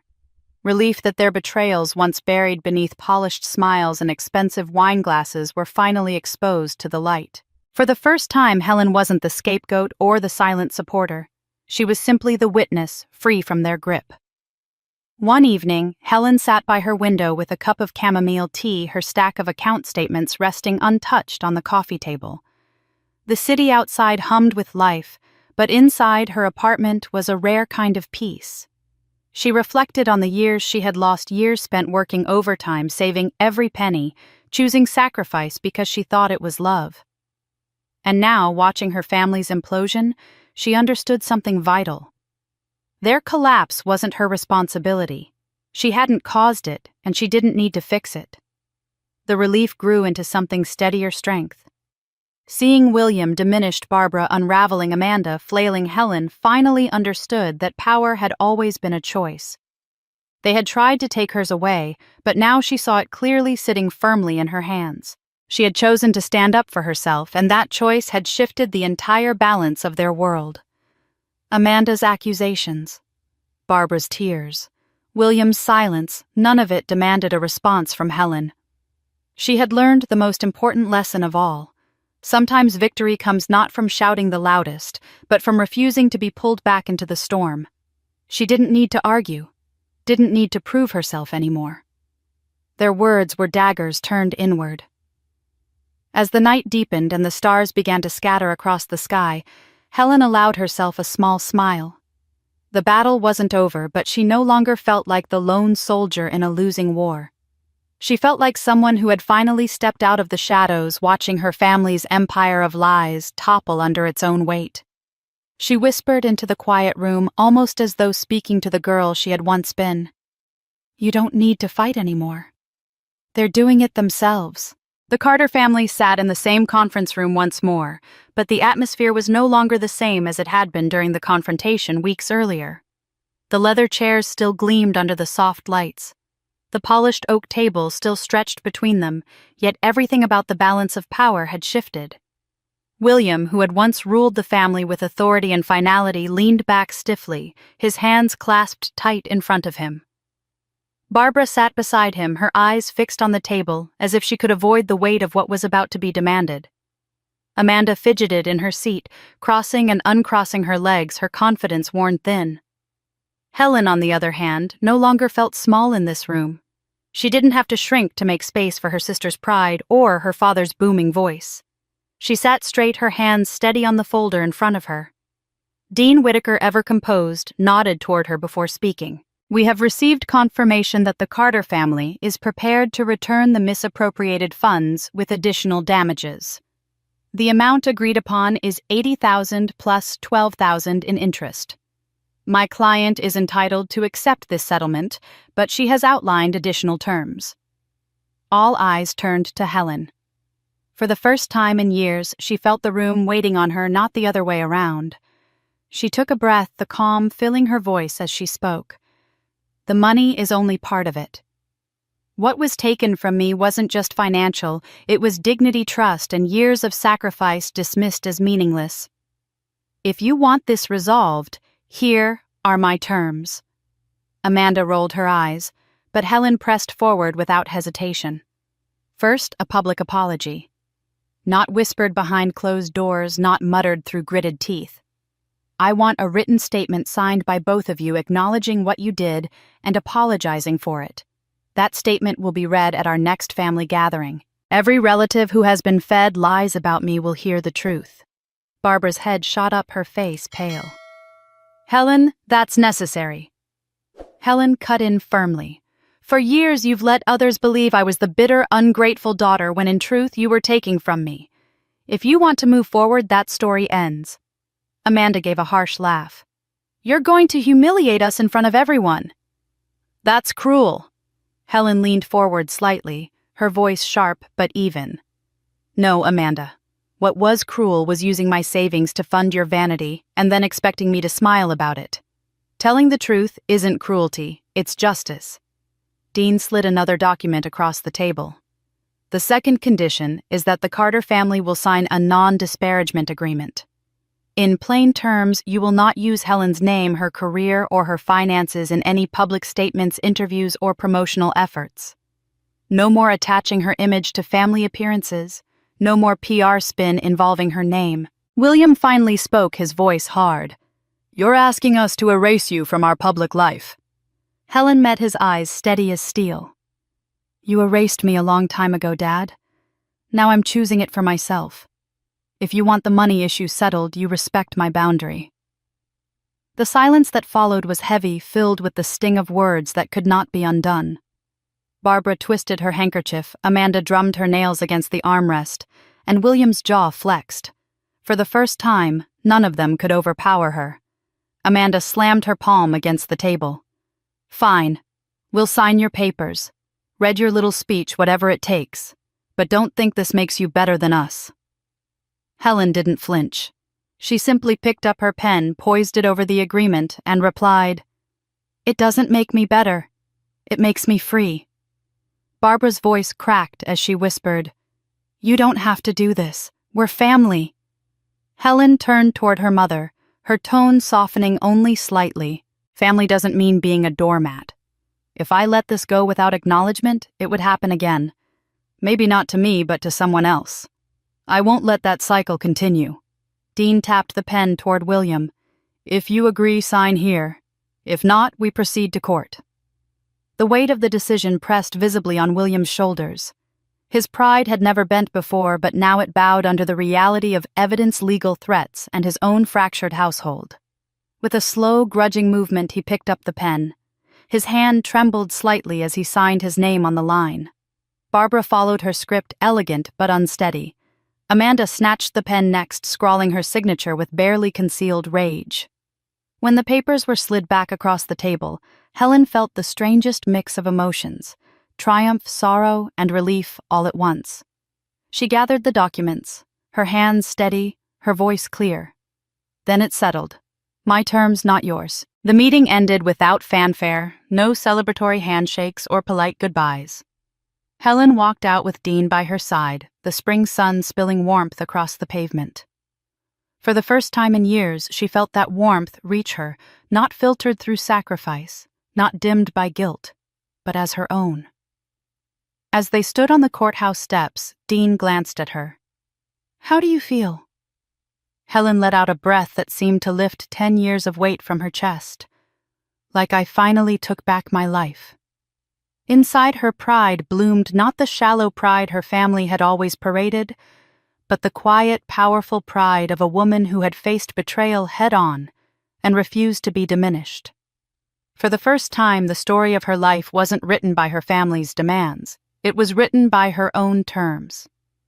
The check cleared within days, and Helen found herself holding something far more powerful than money possibility. For the first time in her adult life, she wasn't saving for someone else's future or cushioning the ego of her family. She was building a life entirely on her own terms. The decision came quicker than she expected. On a breezy Saturday morning, she walked into a modest real estate office and walked out with a promise her own home. Not a luxury townhouse dripping with marble counters, not a flashy penthouse overlooking the city skyline, but a small sunlit cottage on the edge of town with weathered shutters and a garden that begged to be loved again. When she first pulled into the cracked driveway, the house didn't look like much. The siding was faded, the porch creaked beneath her steps, and the paint on the front door had long since chipped away. But Helen didn't see what was broken. She saw what could be. The backyard stretched wide with a patch of stubborn wildflowers standing tall among the weeds and an old oak tree leaning toward the house like a quiet guardian. She could already imagine sunflowers growing in neat rows along the fence, golden faces turning toward the morning light. Inside, the air smelled faintly of dust and old pine, but the rooms welcomed her like open arms. The walls in the living room were a dull beige, but Helen could picture them washed in a soft blue, the kind of color that made you breathe easier just by looking at it. The hardwood floors creaked, but held steady beneath her steps, worn from years of life, yet strong. In the kitchen, a window above the sink framed a view of the garden, and Helen smiled at the thought of brewing morning coffee there, sunlight spilling across the counter as she planned her day without anyone else's approval hanging over her. She worked tirelessly in the weeks that followed. With each brushstroke of blue paint, with every sunflower seed pressed gently into the soil, Helen stitched herself back together. She replaced the fear that had lived in her bones with something brighter peace. The house was small, but it was hers. No one could take it, no one could diminish it, and no one could claim it was for someone else's greater good. The first morning after she officially moved in, Helen stood barefoot on the back porch, her cup of coffee warm in her hands. The garden was still rough, still waiting for her touch, but a soft breeze carried the scent of earth and promise. She smiled without anyone asking her, to the kind of smile that came from deep within. A new rhythm was beginning, one set by her alone. Teaching had always been her steady anchor, but now she found herself drawn to use it in ways she hadn't dared before. She applied to a small after-school program for children from struggling families. Within a week, she was standing in a modest classroom at the community center, surrounded by bright eyes and eager hands. These children didn't care about polished appearances or family reputations. They cared about patience, kindness, and the joy of someone who believed in them.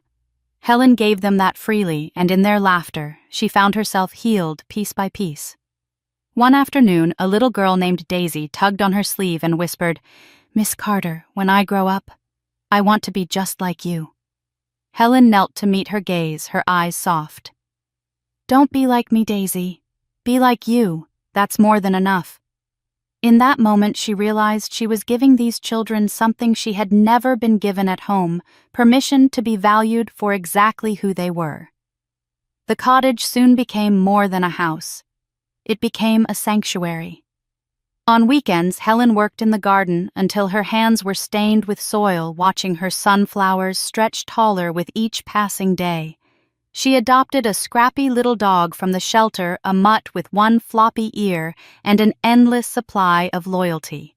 She named him Scout. Together, they filled the once empty rooms with life. Scout's paws tapped happily across the hardwood floors, his bark echoing joyfully through the hallways. Neighbors began to stop by, drawn to the warmth radiating from the little blue house with the sunflowers out front. A retired couple brought over fresh tomatoes from their garden, while a widowed woman down the street asked Helen to join her knitting circle. For the first time, Helen felt woven into a community, not because of her last name, not because of her role as the responsible daughter, but simply because she was herself. What struck her most was the absence of need. She no longer craved her family's praise or permission. The silence from William, Barbara, and Amanda no longer cut her. It freed her. She didn't wait for them to acknowledge her victories, because she no longer needed their acknowledgement to make them real. One evening, as the sun dipped low and painted the sky in shades of pink and gold, Helen sat on her porch swing with Scout curled at her feet. The gentle hum of cicadas filled the air, and the scent of her blooming sunflowers drifted across the yard. She thought back to all the years she had sat at family tables, waiting to be seen, waiting to be valued. And now, in the quiet of her own making, she understood that the recognition she had longed for wasn't something anyone else could give her. It was something she had finally learned to give herself. With the stars beginning to appear overhead, Helen whispered to the night, "My home, my rules." The words weren't defiant. They were steady, simple, and true. In that small blue house with the sunflower garden and the loyal dog, Helen had reclaimed not just her money, but her life. Barbara showed up on a Tuesday morning just as the dew was beginning to fade from Helen's sunflower garden. Helen had been kneeling in the dirt, her hands stained with soil, when she heard the crunch of tires on gravel. She looked up to see her mother's sedan pulling slowly into the drive, a sight she had half expected yet still felt unprepared for. Scout barked once, then settled at Helen's side, his head cocked as if sensing the weight of the moment. Barbara stepped out hesitantly, her handbag clutched tight, her posture smaller than Helen had ever remembered. For decades, her mother had walked into rooms with her chin high, pearls gleaming, ready to smooth appearances. Now she stood at the gate as though asking permission to enter. Helen wiped her hands on her jeans and waited. "May I come in?" Barbara's voice was softer than usual, almost fragile. Helen hesitated only a moment before nodding. "Yes, but this is my space. My rules." She opened the gate and gestured her mother inside. They settled on the porch, Helen pouring tea into mismatched cups she had picked up from a thrift shop. Barbara ran her finger along the rim of hers, avoiding her daughter's gaze. "I've been meaning to come sooner," she began, her words halting. "But I didn't know if you'd even open the door." Helen sipped her tea, keeping her eyes steady. "You're here now." Why Barbara's shoulders sagged, and for once the rehearsed elegance dropped away. "Because I can't keep carrying the weight of silence. I knew what your father was doing when he started pulling money from that account. I wanted to stop him, Helen. Truly I did. But I was afraid." Helen felt a flicker of old anger rise, but she kept her tone even. "Afraid of what? Afraid of standing up for me?" Barbara's eyes glistened. "Afraid of losing everything I thought I had to protect. Your father threatened me once, said if I interfered, he'd cut me off, maybe even leave. And after so many years of building our image of keeping the family together, I convinced myself I had no choice. I told myself sacrificing your savings was better than losing our home, our reputation, our marriage. I see now how wrong that was." Helen stared into her tea, the steam curling like unanswered questions. She thought of all the nights she had worked double shifts, believing her efforts mattered to her family. She thought of how her mother's silence had been as sharp as her father's theft. When she finally looked up, her voice was steady, but there was a weight behind it. "You didn't just protect him, Mom. You abandoned me." Barbara winced, tears spilling down her cheeks. "I know, and I regret it every day. You've always been the strong one, Helen. I leaned on that strength when I should have been shielding you. I thought silence was survival, but it became betrayal." For a long moment neither spoke. The sound of the wind moving through the sunflowers filled the space between them. Finally, Helen stood and went inside, returning with a plate of shortbread cookies. She set them on the table and poured more tea. "This isn't forgiveness," she said firmly, meeting her mother's eyes. "This is a beginning, a chance to choose differently from here." Barbara nodded quickly, clutching her cup like it was a lifeline. "That's all I ask. A beginning." They spoke for hours, not in the sharp tones that had colored so many of their past conversations, but in the halting, vulnerable way of two women trying to bridge years of damage. Barbara confessed how the constant pressure to maintain appearances had shaped her choices. How the church, the neighbors, the extended family, all their opinions had weighed heavier on her decisions than her own daughter's happiness. "I was terrified of being seen as the wife who couldn't keep her family intact," she admitted. "So I kept choosing the image over the truth." Helen listened, not excusing but understanding in a way she hadn't thought possible. "You let fear guide you," she said quietly. "I can't change what's already been done, but I can choose not to live that way anymore. And you can too." Barbara reached across the table, her hand trembling as it rested near Helen's. "I don't deserve your kindness." Helen didn't take her hand, but she didn't pull away either. "Kindness isn't about what you deserve. It's about what I need to live free of bitterness. But understand me, Mom. This house, this peace, my choices, they're mine now. No one takes them from me again." Barbara nodded, swallowing hard. "I understand." When Barbara finally left, the sun was dipping low, painting the sky in gold. Helen watched her mother's car pull away, Scout leaning against her leg. For the first time, she didn't feel like a little girl waiting for approval. She felt like a woman who had taken her power back, who could offer a beginning without losing herself. She whispered to the quiet garden, "Not forgiveness, a beginning." Helen had never imagined her dining table could become the center of something so alive. For most of her adult life, it had been bare or at best covered with scattered papers from work. Tonight, however, it was dressed with a simple cotton tablecloth she had found at a local thrift store, freshly ironed, and surrounded by people who had chosen to be here not because of blood ties, but because of something stronger: respect and affection. As she laid the last dish down, she took a step back and watched the room fill with laughter, the clinking of glasses and the faint hum of a song someone had started to whistle. For the first time in years, she felt her home was more than just a shelter. It was a place of belonging.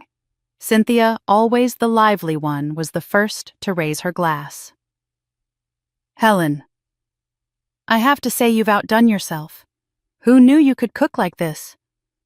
Her voice carried over the table and everyone chuckled as Helen playfully rolled her eyes. The spread wasn't extravagant roast chicken seasoned with rosemary from her small garden. A bowl of mashed potatoes, green beans with almonds, and a cherry pie cooling on the sideboard. But it was heartfelt. It was the kind of meal Helen remembered her grandmother making when she was a child, back when the kitchen smelled of butter and sugar and safety. Tonight, those smells had returned, only this time Helen had created them herself. Dean leaned back in his chair, loosening his tie after his second helping. "I'll tell you something," he said, his deep voice carrying the authority of a man who had spent decades in courtrooms. "I don't often get invited to dinners like this. Most of the time it's stiff, formal, a chore to sit through. But tonight it feels like family." His words settled warmly over the group, and Helen caught herself blinking faster than usual, holding back tears she didn't want to spill in front of everyone. Margaret, quieter than the rest, tapped her glass gently and began to speak. "Helen, I need you to know something. For years I kept silent when I should have spoken out. I let fear of your father keep me in line, and I regret that more than I can say. But watching you stand tall, watching you fight not just for money but for dignity, it's given me courage. You've reminded me that we always have a choice, even when it feels like we don't." The table grew still for a moment as everyone absorbed her words. Then Helen reached across and squeezed her aunt's hand, her smile soft but sure. "We're building something new here," she said. "We don't have to repeat the past." One of Helen's colleagues, a woman named Carol with streaks of silver in her hair, laughed as she poured herself another glass of wine. "And we don't have to pretend we're perfect either. Remember that time I tried to organize a fundraiser and accidentally sent the invite to the wrong mailing list? Half the guests thought they were coming to a quilting bee." The table erupted in laughter, and even Margaret, still dabbing her eyes, let out a giggle. The mood lifted again, and it was as if the walls of Helen's little home had expanded to hold all the warmth spilling out inside. As dinner wound down, someone Helen would later blame Dean started humming the first notes of an old folk tune, "You Are My Sunshine." To her surprise, everyone joined in. Their voices were far from polished, but they blended in a way that filled the room with something bigger than melody. Helen's mind flashed back to her childhood, to car rides where she'd sing softly in the back seat while her parents argued in the front. She remembered how small and unheard she felt. Tonight, as her friends sang, her voice wasn't small. It was part of a chorus, steady and clear. She sang louder, and for the first time she felt every word in her bones. When the song ended, laughter bubbled again, followed by the kind of silence that doesn't need to be filled, comfortable, complete. Later, when the cherry pie was served, Carol leaned across the table. "You know, Helen, when you told me about everything that happened, I thought, poor woman, she's been through hell. But now looking at you tonight, I don't see someone who's broken.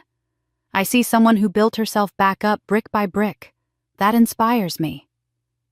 Others nodded, murmuring their agreement, sharing their own small stories, how they had stayed in jobs that drained them, or relationships that diminished them until they found the courage to step away. One by one, they looked at Helen and said, "You made me realize I could do the same." Helen sat back in her chair, pie untouched for the moment, and looked around the table. This was not the family she had been born into. It was not the family that had stolen her money, her trust, and years of her life. This was a family she had chosen, and one that had chosen her in return. Each laugh, each story, each song was a brick in something stronger than obligation. It was love born of respect, not guilt. For the first time in her life, Helen felt the kind of warmth she used to imagine only existed in other people's homes. She let herself lean into it fully, realizing that she didn't need permission to belong here. She already did. The air was cool that evening, carrying the soft perfume of late-blooming flowers and freshly watered earth. Helen sat on the wooden bench she had placed at the edge of her small garden, the wood still warm from the day's sun. Before her stretched the patch of soil she had once thought barren, now alive with bright yellow sunflowers standing tall, their faces turned to the last blush of twilight. She pulled her journal onto her lap, the leather cover worn smooth from months of use, and let her pen rest lightly against the page. For a moment, she just breathed in the stillness, the sound of crickets rising and falling like a lullaby, the faint glow of candles flickering on the patio table behind her. Peace, she realized, didn't have to be grand. Sometimes it was as simple as this. Her pen began to move almost of its own accord, and words spilled across the page. She wrote about the woman she used to be, the one who believed her worth was measured by what she sacrificed, by how quietly she endured. That woman had bent herself into the shape her family demanded, convinced that being dependable meant being invisible. She thought of nights working double shifts, of birthdays forgotten in favor of her sister's milestones, of moments when she bit her tongue so hard it nearly bled just to keep the peace. The memory stung, but it no longer broke her. She wrote it down as if laying it to rest. Then her thoughts shifted and her hand grew steadier. She wrote about the woman she had become, the one who had walked into a law office with trembling hands but left with her head held high. The one who refused to let her father's voice drown out her own, who met Amanda's cruelty with a calm so sharp it cut deeper than any insult. The one who built a home not out of obligation but out of love, freely given and freely received. Every sunflower standing tall in her garden was a reflection of her rooted, resilient reaching for the light. Helen closed her eyes and let the memories pass before her like pages turning in a book. The betrayal, the fury, the courtroom confrontations, they were all part of the story, but they were not the ending. No, the ending was here in the stillness of her own making, where she could finally exhale without fear that someone would take the breath from her. She lifted her gaze to the sky, now painted in strokes of indigo and silver, and felt a quiet strength settle in her chest. Her pen moved again, slower this time, shaping the words she had been waiting her whole life to say. This time, I smile. Not because they told me to, but because I finally know I matter. She read the line once, twice, and let it sink into her bones. A tear slipped down her cheek, not of grief, but of release, as if her body was making room for something new. Helen set the journal aside and rose, walking barefoot onto the cool grass. She stood among the sunflowers, brushing her fingers against their sturdy stalks, and tilted her face upward just as they did. The stars were beginning to appear, tiny sparks of light against the vast darkness, each one a reminder that even in the deepest night something always shines. She smiled, then, not the polite half-smile her parents had expected at family dinners. Not the strained smile she had worn in photographs where Amanda always took center stage. This smile was hers alone, full, unshaken, unafraid. She whispered into the night, as if speaking to the younger version of herself who had once felt so small, "You matter. You always did." The garden seemed to answer back, leaves rustling in agreement, the sunflowers standing firm as silent witnesses to her declaration. Helen returned to her bench, watching the candles burn lower, and felt no ache for what she had lost. Instead, she felt gratitude for what she had finally gained herself. And that, my friends, was Helen's journey from being the overlooked, dependable daughter whose own family drained her life savings to the woman who stood tall, fought back, and built a life that was finally her own. She didn't just reclaim her $80,000. She reclaimed her dignity, her peace, and her future. Now I want to hear from you. If you were in Helen's shoes, betrayed by the very people who should have protected you, would you have taken the same steps? Would you have frozen the accounts, taken them to court, and demanded justice? Or would you have walked away quietly, letting them think they had won? Share your thoughts in the comments below, because your voice matters here. Do you think Helen was too harsh or not nearly harsh enough? And if this story struck a chord with you, if it made you angry, made you cheer, or maybe even made you reflect on your own family, then please hit that subscribe button. We share stories like this every week. Real lives, real betrayals, and the powerful ways people rise above them. Don't miss the next one. Because in the end, these stories aren't just about revenge. They're about reclaiming respect. They're about proving once and for all that no one has the right to silence your worth. So subscribe, comment, and let's talk about it. What would you have done if your family had taken everything that was yours?